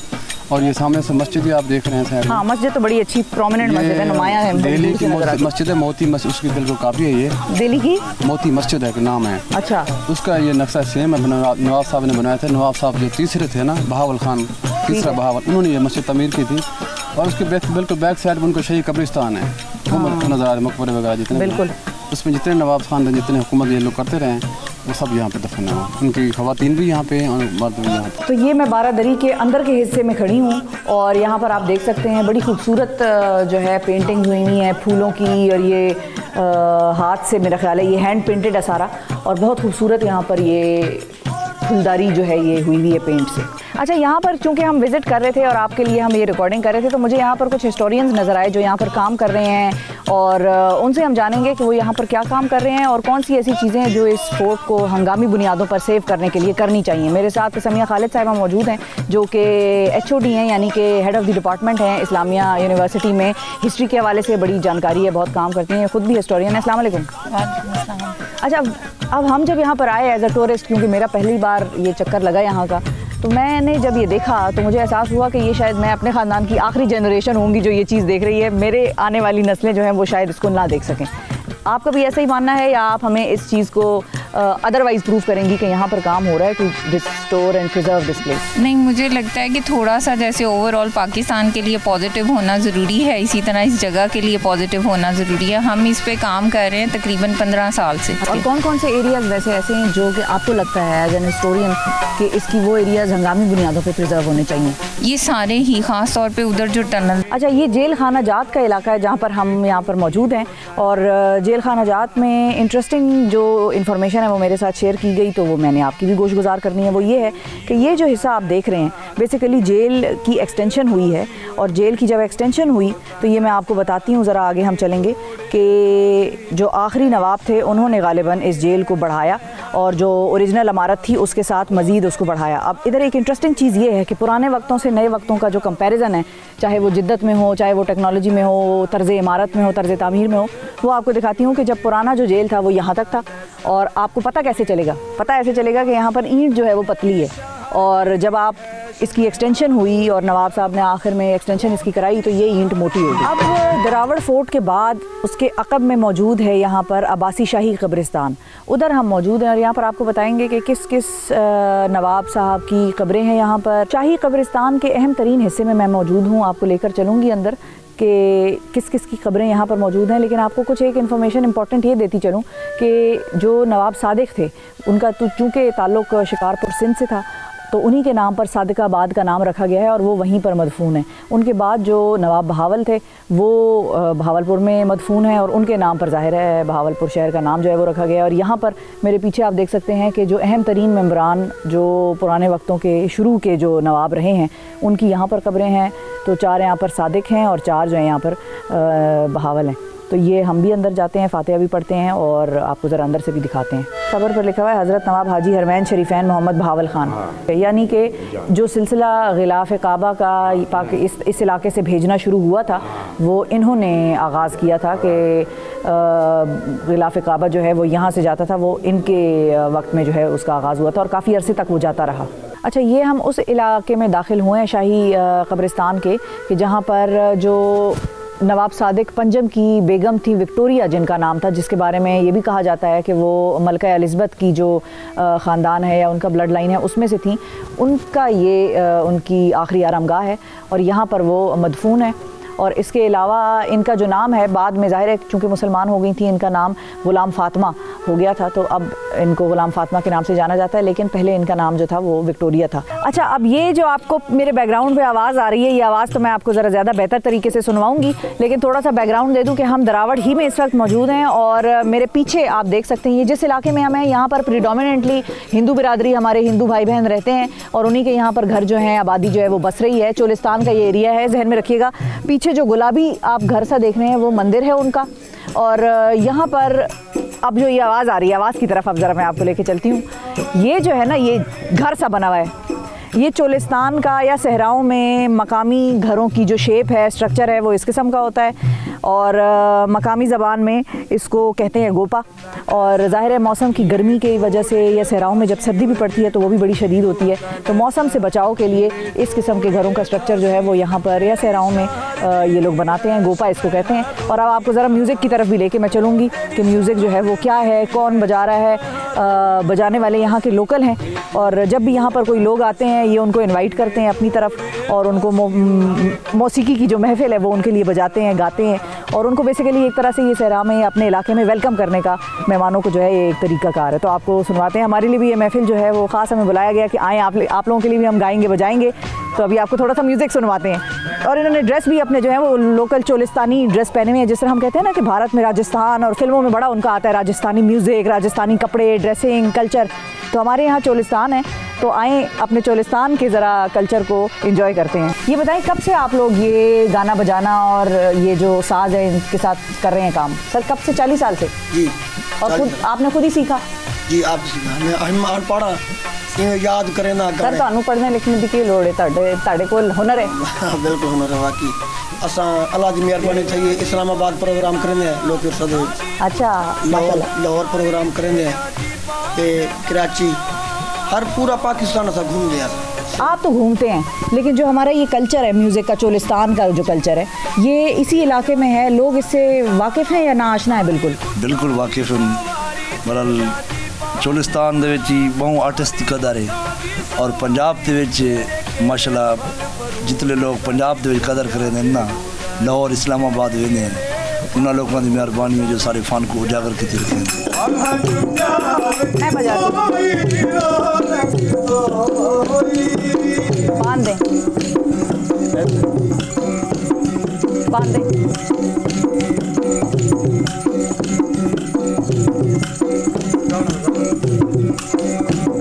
बांध रहे हैं जरा हम भी चिमटा। इसको क्या कहते हैं? चिमटा।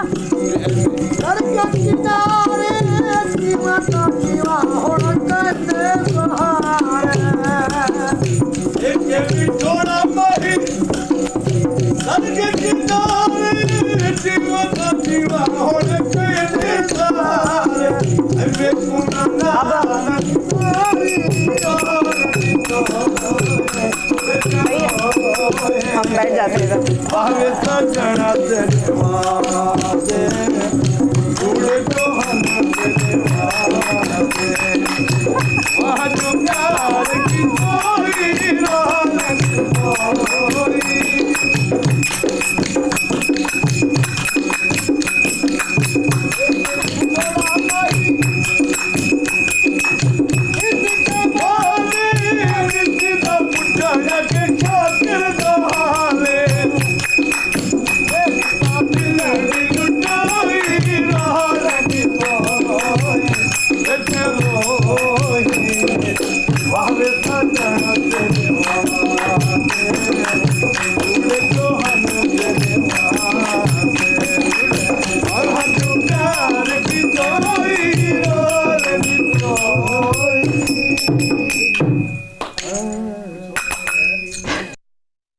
बहुत कम लोग ये बात जानते हैं। जिस मकाम पर इस वक्त मैं मौजूद हूँ यहाँ पर 4 असहाबा कराम के हवाले से रिवायात में मिलता है कि वो यहाँ पर 4 मदफून हैं। अब वो यहाँ पर किस तरह से आए ये तो खैर बहरहाल हम जानते हैं कि मुल्तान का इलाका हो, ये भावलपुर का इलाका हो, यहाँ पर उच्च शरीफ हो, तो यहाँ पर औलिया अल्लाह जो हैं वो बड़ी तादाद में आए और दीन इस्लाम के फ़रोग़ में इस इलाके में ख़ास तौर पर उनकी बड़ी खिदमात हैं। लेकिन यहाँ पर इस मकाम की क्या सिग्निफिकेंस है, क्या वैल्यू है और क्या तारीख़ है ये हम जानते हैं। हमारे साथ अल्ताफ़ हुसैन साहब हैं। अल्ताफ़ साहब, अब जिस मकाम पर हम मौजूद हैं नबी अकरम सल्लल्लाहु अलैहि वसल्लम के यहाँ पर ये साथी जो हैं मदफून हैं, इनके हवाले से ज़रा कुछ बताइए, हिस्ट्री के हवाले से, और इस मकाम की खुसूसियत क्या है, पहले ये क्या हुआ करता था इसके आसपास, ये भी ज़रा बताइए। जी, ये बड़ा ख़ास मकाम है। तो यहाँ पे पहले कहते हैं कि किला था, एक बहुत बड़ा किला था जो हिंदू राजपूतों का जो पहले बना हुआ था, जो महाराजे थे वो कहते हैं पहले जो अभी हमने देख चुके किला, ये किला बाद में बनाया गया था, द्रावड़ बाद में बनाया गया था। पहले इस जगह पे किला था जो असहाबा कराम ये लोग आए थे यहाँ पे तबलीग के लिए। अच्छा, क्योंकि वो हिंदू हाँ जी, तो जगह जगह पे गए लोग ये असहाबा कराम, तो यहाँ भी वो पहुँचे थे। बिल्कुल। तो उन्होंने तबलीग की थी इस जगह पे, तो आप पढ़ लें ला इलाहा इल्लल्लाह मुहम्मद रसूलुल्लाह। तो उन्होंने, वो लोग काफिर थे तो उन्होंने इनको शहीद कर दिया गया था। अच्छा। तो इस तरह कहते हैं कि उनके जो पुरानी रवायत होती है, ईंटों पे नाम लिखे जाते थे, पहले लोग लिखते थे, ये फलां की हाँ, कब्र के आगे चिपकाते थे वो लोग। तो वही नाम मिले यहाँ इस जगह पे। और ये इसकी जो कब्रें थी बहुत बड़ी बड़ी इनकी जो बनी हुई थी, लेकिन इनके नाम थोड़े बिखरे हुए थे, कौन सा किसका नाम है। अच्छा। तो क्योंकि हाकड़ा जो है दरिया वो सैलाब आया था, हाकड़ा सैलाब जब आया तो ये किला मिसमार हो गया, इसकी बुनियाद बाद में रखी गई द्रावड़ की। तो वो इनकी जो कब्रें थी जब उनके ऊपर नाम लिखे हुए थे, चिपके हुए थे, लेकिन उनके जो ये नहीं पता ये कौन सा नाम किसका, ये किसका नाम है, लेकिन यहाँ पे कब्रें मौजूद थी उनकी, उन लोगों की।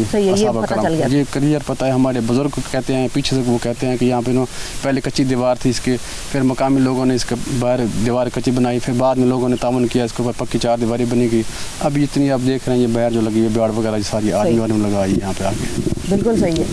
जिनके नाम हैं और जो यहाँ पर हैं असहाबा कराम, वो मैं आपको बता देती हूँ। हज़रत ताहिर रज़ी अल्लाह ताला अन्हु, फिर हमारे साथ आगे जो है हमें नज़र आ रहा है हज़रत जवाद रज़ी अल्लाह ताला अन्हु,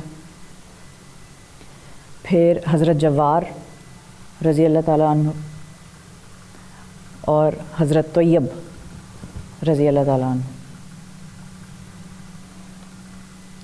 फरीद गेट के बाहर मैं मौजूद हूँ। ये भावलपुर का मशहूर तरीन बाज़ार है और पूरी गली है यहाँ पर कपड़े, खाने पीने की दुकानें, मिठाइयाँ और सौगातें जो भावलपुर की हैं वो यहाँ पे आपको दस्तयाब होंगी। जो भी लोग बाहर से आते हैं वो भावलपुर के इस फरीद गेट के बाज़ार में ज़रूर आते हैं। बेसिकली फरीद गेट आपको लाहौर के बारे में हम जानते हैं, दिल्ली गेट या दिल्ली दरवाज़ा जो है लाहौर का, ये उसी तर्ज पर बनाया गया है ये भी। और जब नवाब दौर में जब भी नवाब जो हैं वो हुक्मरानी किया करते थे तो उस वक्त पुराने वक्तों में शहर जो था वो यही था, इन गेटों के अंदर शहर हुआ करता था।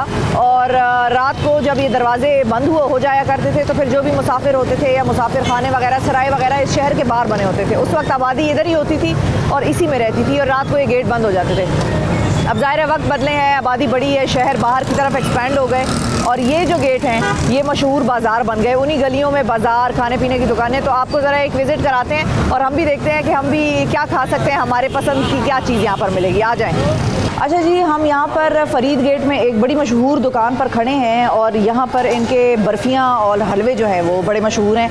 ये जो आप देख रहे हैं ये सोन हलवा है। ज़ाहिर है मुल्तान भावलपुर का सोन हलवा बड़ा मशहूर है। ये सोन हलवा है जो कि ड्राई है और वो जो आगे सोन हलवा पड़ा है वो है गीला। तो दो टाइप्स तो ये हैं और एक ये है जो कि बर्फ़ी है, बड़ी खूबसूरत, बड़ी ज़बरदस्त सा इसका रंग है। अच्छा, आप एक चीज़ देखें, बड़ी ज़बरदस्त चीज़ मुझे नज़र आई, अपने भावलपुर का मशहूर खोए वाला गोला। ये खोए वाला गोला कौन सा होता है? और गोला ज़रूर खाया है हमने, इतना हम बैकवर्ड नहीं है शहरों वाले, गोला खाया है, लेकिन ये खोए वाला गोला क्या होता है ये ज़रा पता लगाते हैं। अस्सलाम वालेकुम। वालेकुम अस्सलाम। ये खोए वाला गोला क्या होता है? ये चीनी और गुड़ और खोया और ये फलूदा वगैरह होता है, बर्फ़ होती है। खोया डालें ना ज़रा। ये कहाँ खोला है खोया? ये देखो ना, मजा आ जाए, मेरे मुंह में पानी आ रहा है, पता लग रहा है। एक तो बर्फ ठंडी है, ठीक है, मौसम भी ठंडा है, लेकिन हम जिस इलाके से आए हैं इस्लामाबाद से, वहाँ पे सियासी गर्मा गर्मी बहुत है तो इसलिए हमें ठंडा ज़्यादा लग रहा है। लोग इतने अच्छे हैं कि मैंने उनसे ये मांगा गोला और मैंने खाया और उन्होंने पैसे भी नहीं लिए। तो ये यहाँ के लोगों की बात है, भावलपुर के लोगों की, और मोहब्बत से भरपूर है। भावलपुर की एक और ख़ास चीज़ जो बहुत ही ख़ास है और इसको पूरे पाकिस्तान में भावलपुर से ये चीज़ जाती है वो है ये कपड़ा। और कपड़े की कुछ ख़ास अक़साम है जो यहाँ से जाती हैं। वैसे तो कपड़ा फैसलाबाद में भी बड़ा बनता है, लेकिन यहाँ पे वो कपड़ा रिफ़ाइन हो के उस पर मज़ीद तज़ीन व आराइश ऐड हो के ये पाकिस्तान की तरफ हम भेजते हैं बाकी पूरे मुल्क में।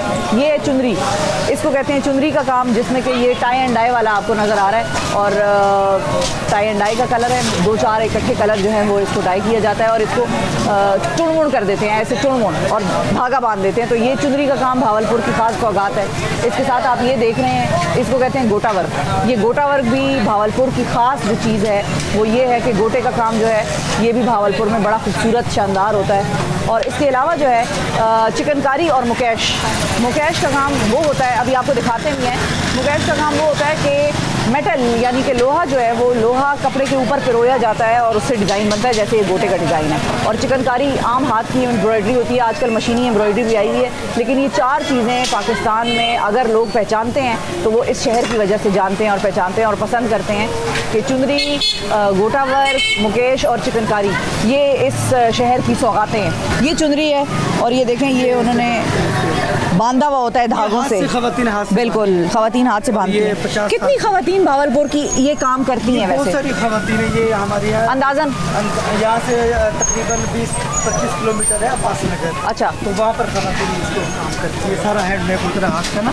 अच्छा, अब ये एक और चीज़ है जो मुझे यहाँ भावलपुर की नज़र आई है, और ये बिल्कुल मैं भूल गई थी, मेरी कोताही है, मैं भूल गई थी, ये काम भी भावलपुर में होता है। एप्लिक वर्क जो करते हैं वो भी भावलपुर में होता है। अच्छा, अस्सलाम वालेकुम। वालेकुम सलाम। ये बताएं कि इस दुकान के बारे में हमने सुना है कि ये बड़ी पुरानी है। जी। कितनी पुरानी है?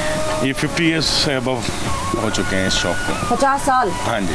और यहाँ पर आप जो सामान, ये चुनरी नज़र आ रही है मुझे, मुकेश है, गोटा है, एप्लिक है, मतलब हर चीज़ जो भावलपुर के कपड़े की कोई भी वैरायटी है वो कम से कम इस दुकान में मेरी तो आंखों के सामने नज़र आ रही है। ये सारा काम खुद आप लोग करवाते हैं? किसी को डिज़ाइन वगैरह देते हैं या ख़वातीन जो बना रही होती हैं वो आपको अप्रोच करती हैं कि हम ये अब बेचना चाह रहे हैं? नहीं, ये हम अपनी डिज़ाइनिंग खुद बनवाते हैं, अपनी उस पर। अब मिसाल के तौर पे हमने कलर्स भी अपने देने होते हैं, डिज़ाइंस भी अपना देना होता है, ठीक है। हर चीज़ हमारी यानी कि अपनी वर्किंग, अपनी ट्रेस का भी हमारा निशा खुद का काम होगा, ठीक है। सिर्फ कारीगरों ने उसके ऊपर चुनरी बांध के उसको डाई करके उन्होंने देना होता है। अच्छा, ठीक है। और ये बताएं कि इस दुकान का आगाज़ चूँकि 50 साल पुरानी है या उससे ज़्यादा, आगाज़ कैसे हुआ था? शुरू से ही कपड़े का ही था ये? जी जी, बिल्कुल। एक दुपट्टे से स्टार्टिंग हुई थी चुनरी के, जो हमारा टिपिकल यहाँ का दुल्हनों का इलाके का जो है ना, वो चुनरी का टिपिकल एक रेड कलर से, रेड और मैरून कलर से।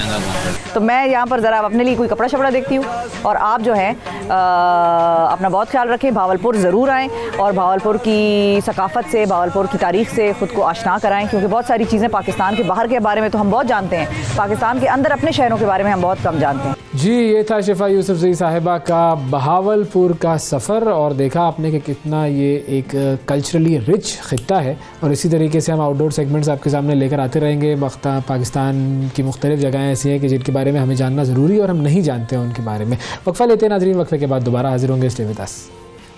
सुबह सवेरे पाकिस्तान, सुबह सवेरे पाकिस्तान, सुबह सवेरे पाकिस्तान। Welcome back. सुबह सवेरे पाकिस्तान में एक मरतबा फिर खुशामदीद। एक ख़बर जो इस वक्त ताज़ा मौसूल हुई है वो तो ये है कि जी कराची दुनिया के आलूदा तरीन शहरों में सबसे पहले नंबर पर आ गया है, और कराची की जो आबो हवा है वो इस कदर ख़राब है, उसका अंदाज़ा आपको हो जाएगा कि अगर आप पाकिस्तान के किसी भी शहर से आप कराची पहुँचे, आप यकीनन बीमार होंगे। आप किसी बैरून मुल्क से आप कराची पहुँचे, आप यकीनन बीमार होंगे। वहाँ की फ़ज़ा में इस कदर पोल्यूशन है, इस कदर वहाँ की फ़ज़ा आलूदा हो चुकी है कि कोई भी शख्स वहाँ बीमार हुए बग़ैर नहीं रह सकता है, और ये एक अलार्मिंग चीज़ है। इसके ऊपर काम करना चाहिए। कराची में जिस तरह का ट्रैफ़िक है, जितनी ज़्यादा वहाँ पर ट्रैफ़िक की पोल्यूशन है, जितनी ज़्यादा वहाँ पर नॉइज़ पोल्यूशन है, वो कराची के एक एक फ़र्द को असर कर रही है, और इस पर बहुत काम करने की ज़रूरत है। तो एक तो ये बड़ी अहम चीज़ है, इसके ऊपर थोड़ा सोचना होगा हमें कि हम किस तरीके से उस आलूदगी को और उस गंदगी को कम कर सकते हैं। और दूसरी बात जो मैं करना चाहूँगा वो है स्क्वाश के हवाले से। पाकिस्तान स्क्वाश की दुनिया में आलमी चैम्पियन रहा। पाकिस्तान ने स्क्वाश की दुनिया के ऐसे ऐसे नाम पैदा किए जिन्हें जब दुनिया देखती है स्क्वाश खेलते हुए, या जब देखती थी दुनिया, तो अशश कर उठती थी, मानती थी दुनिया के वाकई ये लोग हैं जो कि स्क्वाश की महराज पर पहुँचे हैं। रोशन खान, जहांगीर खान, जानशेर खान, कमर जमान, एक एक खिलाड़ी अपनी मिसाल आप था। अब लेकिन स्क्वाश की दुनिया में पाकिस्तान कहाँ पर है ये हम सब जानते हैं। कुछ खिलाड़ी ऐसे हैं जो कि अच्छा खेल पेश कर रहे हैं, इंटरनेशनल मुकाबलों में जा रहे हैं। यंगस्टर्स कुछ ऐसे हैं जो कि बड़ा अच्छा काम कर रहे हैं, लेकिन अभी भी हमें बहुत कुछ करना है। अब स्क्वाश के हवाले से एक बड़ा ख़ास इलाका है, उस ख़ास इलाके से ज़रा आपकी वाक़फ़ियत कराते हैं। हमारे नुमाइंदे ज़ीशान काका खेल साहब से बात करते हैं। जी ज़ीशान साहब, अस्सलाम वालेकुम। बताइएगा जी, स्क्वाश के हवाले से ये ख़ास इलाका कौन सा है पाकिस्तान का?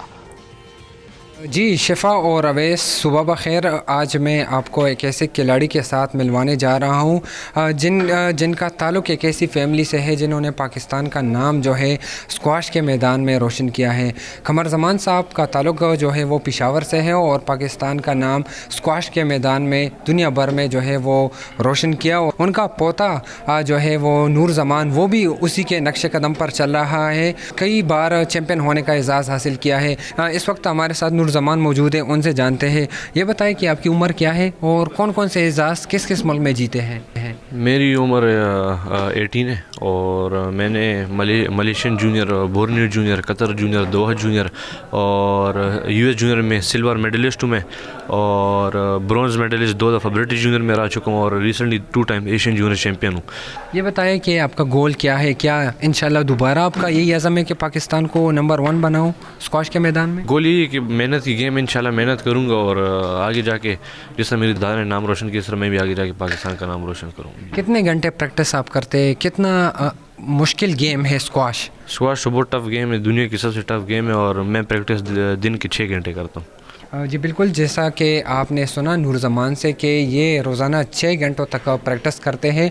इनके एजाज़ में कई ममालिक के प्लेयर्स को शिकस्त देना शामिल है। अब भी ये जो है अंडर 16 जूनियर है, अंडर 15 जूनियर चैम्पियन है और अब इनकी जो नज़रें हैं वो पाकिस्तान को वर्ल्ड नंबर 1 बनाने पर लगी हुई है। जी बहुत शुक्रिया जी। ज़ीशान खेल साहब हमारे साथ मौजूद थे। स्क्वाश जिस तरीके से पाकिस्तान उसमें उरूज पर था, आगे भी हमें इसके लिए ही काम करना है कि हम उसको उरूज पर लेकर जाएं और उसके लिए हुकूमत जब तक खिलाड़ियों की सपोर्ट नहीं करेगी, स्पॉन्सर्स जब तक खिलाड़ियों को सपोर्ट नहीं करेंगे, उस वक्त तक हम दोबारा उस मकाम तक नहीं पहुंच सकते जहां पर हम एक ज़माने में थे। एक और मामला है, वो भी बड़ा अहम है। बच्चों की कुछ बीमारियों के हवाले से हमने बात करनी है और बात हम करेंगे जी बच्चों के तालू और होंठ जो कटे हुए होते हैं। पैदाइशी तौर पर हम देखते हैं बहुत सारे बच्चे ऐसे होते हैं जो कि इस डिफ़ेक्ट के साथ पैदा होते हैं। अब ये डिफ़ेक्ट क्या है, कैसे होता है, कैसे इससे डील किया जाए, किस तरह इसका इलाज किया जाता है और क्या इसका इलाज पॉसिबल है भी या नहीं भी है, और क्या ये बाकी भी और दूसरी बीमारियों से भी जुड़ा है वो है, इस हवाले से हम बात करेंगे। हमारे साथ मौजूद हैं जी प्रोफेसर डॉक्टर नदीम अख्तर साहब, पीडियाट्रिक सर्जन हैं, यानी कि सर्जन बराए अमराज अतफ़ाल हैं। Doctor Akbar Niazi teaching hospital से इनका ताल्लुक़ है और क्लेफ्ट पैलेट डिजीज़ पर हम बात करेंगे। अस्सलाम वालेकुम डॉक्टर साहब। सर बहुत शुक्रिया, आपने प्रोग्राम के लिए वक्त निकाला। सबसे पहले तो हमें थोड़ा सा अगर आप समझा दें कि ये जो तालू और होंठ कटे हुए का जो मामला है ये शुरू कहाँ से होता है, इसका बुनियादी जो कॉज है वो क्या है? देखिए, ये एक पैदाइशी मर्ज़ है जिसमें बच्चा जब पैदा होता है तो पैदा होते ही उसके वालिदैन जब देखते हैं तो एकदम से उनके लिए एक बहुत शॉकिंग सिचुएशन होती है कि होंठ बच्चे का कटा होता है और जब तफसीली मायना किया जाए तो उसके साथ कई दफ़ा जो तालू जिसको हम कहते हैं पैलेट, उसमें भी सुराख होता है। सही, जो अंदर होता है। जी हाँ, अंदर की तरफ जो होता है, यानी नाक और मुंह जो है वो एक ही कैविटी या एक ही जगह बन जाती है। इन बच्चों के लिए ये आपका जो सवाल है कि ये क्यों होता है, ये एक पैदाइशी मर्ज़ है कि जेनिटल मैलफॉर्मेशन जिसको हम कहते हैं, यानी इसका जो जेनेटिक है यानी जीन में ये मर्ज़ है जो एक जनरेशन से दूसरी जनरेशन में आगे चलता है। अच्छा। और जब ये बच्चे पैदा होते हैं तो ज़ाहिर बात है कि वालिदैन के लिए नहायत तशवीशनाक हालत होती है कि बच्चे को एकदम से किस तरह से दूध पिलाया जाए या किस तरह से उसको आगे चल के मैनेज किया जाए। अच्छा, अब ये जो स्टेटिस्टिक्स की अगर हम बात करें, कितने फ़ीसद बच्चे ऐसे होते हैं पाकिस्तान में, क्या कोई नंबर है हमारे पास, कितने बच्चों में ये बीमारी? देखिए, हमारे पास कोई ऐसा रिसर्च तो नहीं है इस मुल्क में, लेकिन ओवरऑल अगर हम सारी दुनिया में देखें तो जो पैदाइशी अमराज की जो तनासुब है, जो कि बच्चे जो पैदा होते हैं उनमें इसका शरह जो है कोई 2 से 3% के करीब बनता है। अच्छा। जो कि काफ़ी हाई है, यानी हर 100 में से 2 या 3 बच्चे ऐसे हैं जो इस स्पेसिफिक डिफेक्ट के साथ पैदा होंगे। ठीक है। अच्छा, मतलब इसका अभी कॉज अननोन है हमारे पास? इसकी जीन अभी तक डिटरमिन नहीं हुई, लेकिन देखा गया कि जिन बच्चों में ये मर्ज पाया जाता है उनके जो आगे बच्चे होते हैं उनमें इसके चांसेस ज़्यादा हो जाते हैं। अच्छा, सो ये जेनेटिकली जो है वो ये ट्रांसफ़र करता है आगे जनरेशन तक। ओके।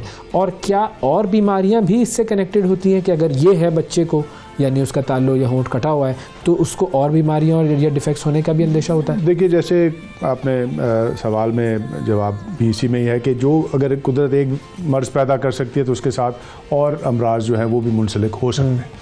सो क्लेफ्ट लिप या पैलेट के साथ जो सबसे कॉमन मर्ज़ देखे गए हैं वो दिल के अमराज हैं। अच्छा। इन बच्चों में, और इसके अलावा और भी बहुत सारे अमराज हैं, जैसे जहनी अमराज हैं, दिमाग की डेवलपमेंट है, चेहरे के और हिस्सों की जो डेवलपमेंट है वो भी इसके साथ मुंसलिक हो सकती है। सो ये बच्चे जब हमारे पास आते हैं तो उनका एक जामे तरीके से पूरी चीज़ों को देखना ज़रूरी होता है कि और जो मुंसलिक बीमारियाँ जो छुपी हुई हैं, ये तो एक ऐसी बीमारी है जो बाहर नज़र आ जाती है, सो जो छुपी हुए अमराज इनके साथ मुंसलिक हैं उनको भी बाहर लाने के लिए और टेस्ट या इन्वेस्टिगेशंस करने पड़ते हैं। अच्छा, अब इस बीमारी का पता कब लगता है? क्या ये अल्ट्रासाउंड वगैरह से जब बच्चा माँ के पेट में होता है उस वक्त पता लग सकता है, या फिर जब बच्चा पैदा होता है तभी इसके बारे में आगाही होती है? जी, आजकल 3D अल्ट्रासाउंड आ गया है जिसमें ये अमराज पहले से ही जिनके बारे में पता चल जाता है। ओके। और उसका ये फ़ायदा होता है कि वालिदैन कम से कम पहले से तैयार होते हैं, साइकोलॉजिकली वो पहले से प्रिपेयर्ड हो जाते हैं। हाँ, कि बच्चा पैदा होगा तो उसको ये मर्ज होगा और उसको ट्रीट किया जा सकता है। अदरवाइज हमारे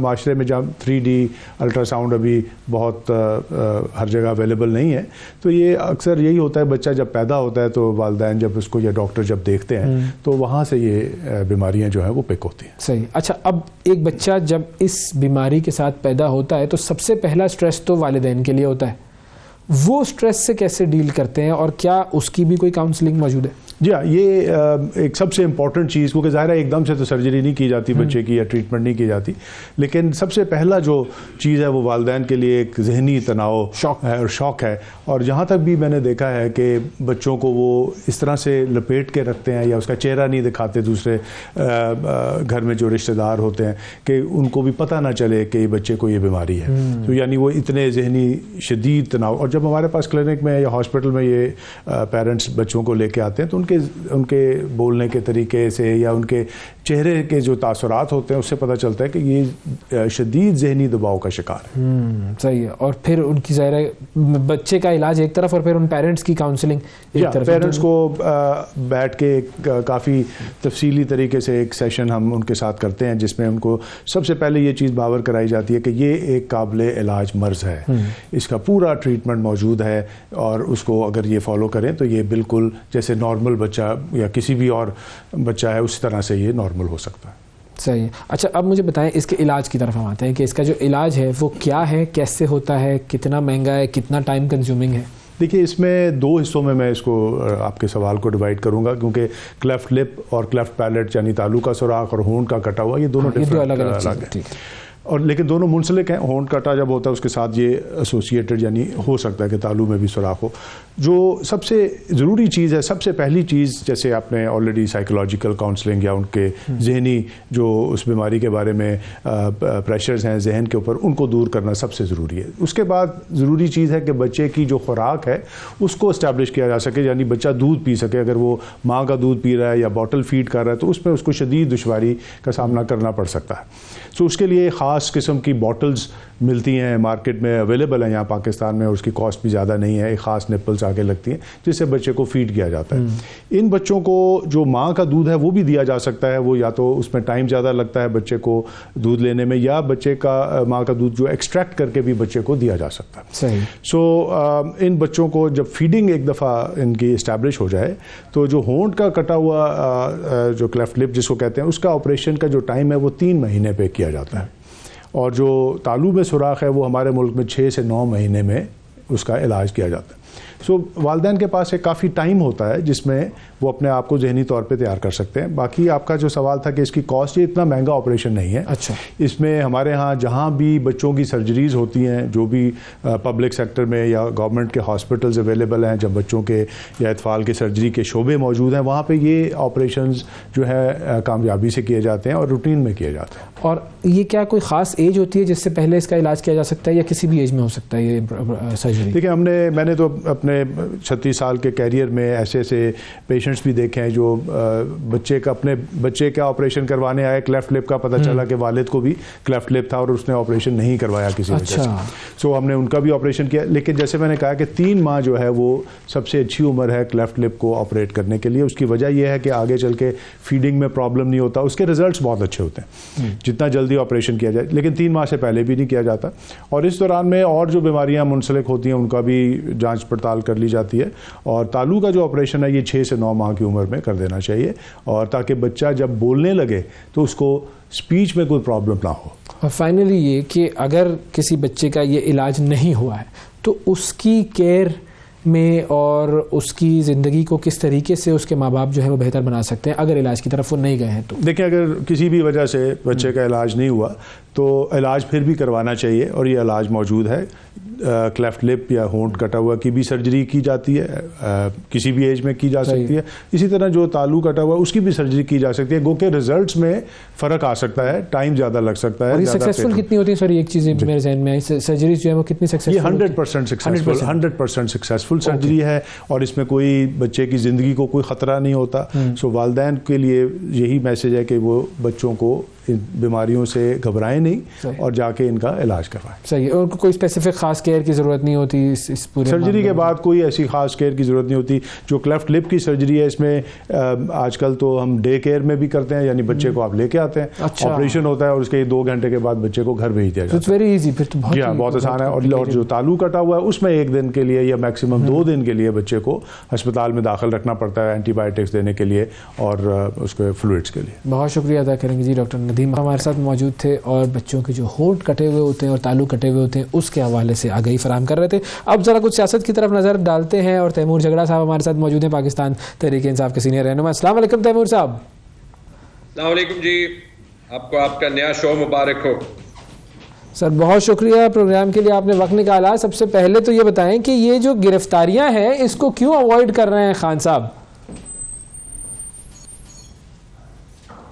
खान साहब गिरफ्तारी को नहीं अवॉइड कर रहे हैं, लेकिन इनकी पिच पे तो हमने नहीं खेलना ना। और क्यों नहीं खेलना? फिलहाल इस मुल्क में कोई कानून, कोई आइन नाम की चीज़ है? पहले तो आप ये देख लें, फिलहाल अगर इस मुल्क में एक चीज़ पे बात होनी चाहिए वो है इलेक्शंस।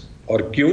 क्योंकि 2 असेंबलीज डिज़ोल्व हुई हैं और आइन ये कहता है बड़ा क्लियरली कि 90 दिन के अंदर जब भी कोई भी असेंबली डिज़ोल्व हो तो वहाँ पे इलेक्शंस होने चाहिए।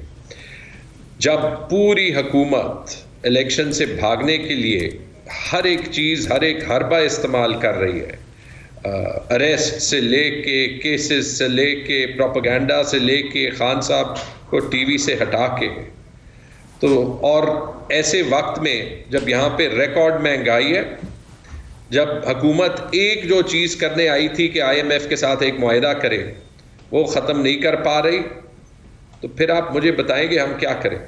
खान साहब ने जो लड़ाई लड़ी है पिछले 11 महीनों में पाकिस्तान के लोगों के लिए और जमहूरियत की बहाली के लिए, मेरे ख्याल में उसकी मिसाल नहीं मिलती और सिर्फ मैं नहीं, पूरा पाकिस्तान उन पे फ़ख्र करता है।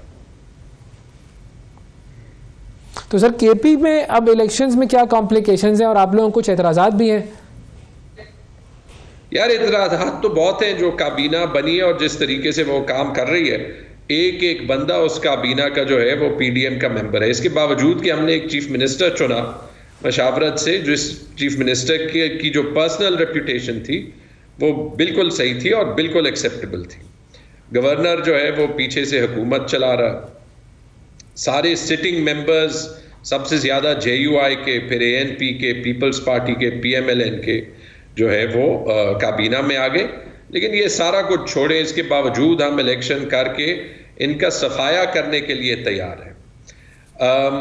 लेकिन रुकावट क्या है?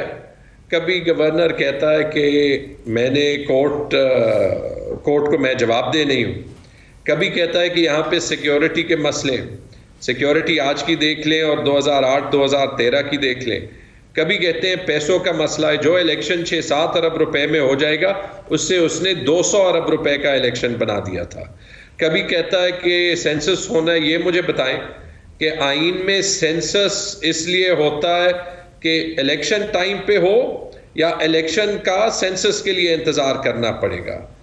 एक एक जो इन्होंने एक्सक्यूज़ इस्तेमाल किया है ना, और उसमें वो सारी पार्टीज़ जिनको माना गया है तारीख में कि वो बड़ी जमहूरियत पसंद है, मिसाल के तौर पे पीपल्स पार्टी, मिसाल के तौर पे ANP, सारी खामोश है। आप मुझे ये बताएं कि पाकिस्तान की आइन की रूह जमहूरियत है। ऑब्जेक्टिव्स रेजोल्यूशन में लिखा है कि sovereignty rests with Allah through the people of Pakistan, यानी जमहूरियत अगर आइन है तो जमहूरियत है जी। लेकिन फिलहाल कल मौलाना फजल रहमान का बयान आया है कि हमें इलेक्शन पे एतराज़ है।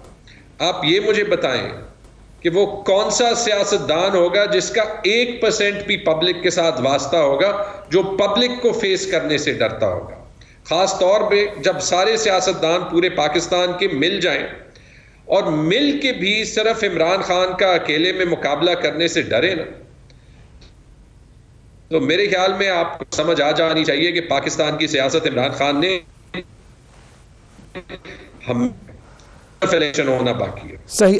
अब जो सियासत जिस तरफ जा रही है, आप आपको क्या लग रहा है कि कब तक इमरान खान साहब को गिरफ़्तार किया जाएगा, क्योंकि ये तो रोज़ाना का मामूल है, आपके लोग अभी भी वहाँ पर पहुँचे हुए हैं, इमरान खान साहब की गिरफ़्तारी की हुकूमतें कोशिशें जारी हैं, और आपके जो बाकी जो रहनुमा थे जेल भरो तहरीक वाले वो तो खैर रिहा हो चुके हैं, लेकिन अब हुकूमत जो है वो इमरान खान साहब को गिरफ़्तार करने के लिए जो रोज़ाना के जो तौर पर ये मामलात हो रहे हैं, डू यू सी कि इमरान खान साहब आने वाले कुछ दिनों में इन जेल होंगे या मामलात अंडर कंट्रोल आ जाएंगे? वैसे पहली चीज़, अगर हुकूमत ने ये गलती की तो उसका रिजल्ट हुकूमत ही भुगतेगी। इमरान खान जेल में जाए और नवाज शरीफ जिसको कोर्ट ने कन्विक्ट किया है वो अपनी बेंटली में जाके हैरड्स और हार्वी निकल्स में शॉपिंग करता फिरे, तो मेरे ख्याल में ये पूरा पाकिस्तान देख सकता है। कल रात मैं एक शो पे था और उस पे जो PMLN के मेंबर थे उन्होंने हैरत का इजहार किया कि पहले तो उन्होंने कहा कि हम गिरफ्तारी में इंटरेस्टेड नहीं थे, फिर जब उन्हें कहा गया कि IG इस्लामाबाद ने कोई 4-5 शोज में कहा था कि हम वहाँ पे गए हैं इमरान खान को की गिरफ्तारी करने के लिए, तो उन्होंने IG के स्टेटमेंट को डिसोन किया। फिलहाल जो हुकूमत कर रही है मेरे ख्याल में उनको खुद नहीं पता, ये बड़े क्लियरली राना सनाउल्लाह के टैक्टिक्स हैं, मुझे नहीं पता उनका क्या ख्याल है कि वो क्या दिखाना चाहते हैं कि इमरान खान गिरफ्तारी नहीं देना चाहते। जेल से तो हमने साबित कर लिया ना कि हमारा कोई लीडर जो है वो नहीं डरता, हमारे वर्कर्स नहीं डरते, बल्कि पिछले 11-12 महीनों में अगर जो एक PTI पे इल्ज़ाम लगता था कि ये मिडिल क्लास बर्गर पार्टी है, तगड़ा कर दिया पूरी पार्टी को। इसके बाद अब ये किस डायमेंशन पे हमारा मुकाबला करेंगे? तो इमरान खान को अगर ये गिरफ्तार कर लें या अगर ये किस डायमेंशन पे मुकाबला होता है, क्योंकि मुकाबला रोज़ाना की बुनियाद पर जारी है और मुकाबला अवाम भी देख रहे हैं और सारे हुक्मरान जो हैं वो इसमें लगे हुए हैं। अब मामला कहाँ तक जाता है ये वक्त बताएगा, कब इलेक्शन होते हैं, कौन सलाखों के अंदर होगा और कौन सलाखों के बाहर होगा। बहुत शुक्रिया अदा करेंगे जी, तैमूर झगड़ा साहब हमारे साथ मौजूद थे नाजरीन, और आज के प्रोग्राम में इतना ही। आपसे कल फिर मुलाकात करेंगे, उस वक्त तक के लिए इजाज़त दीजिए। अल्लाह हाफिज़। सुबह सवेरे पाकिस्तान, सुबह सवेरे पाकिस्तान, सुबह सवेरे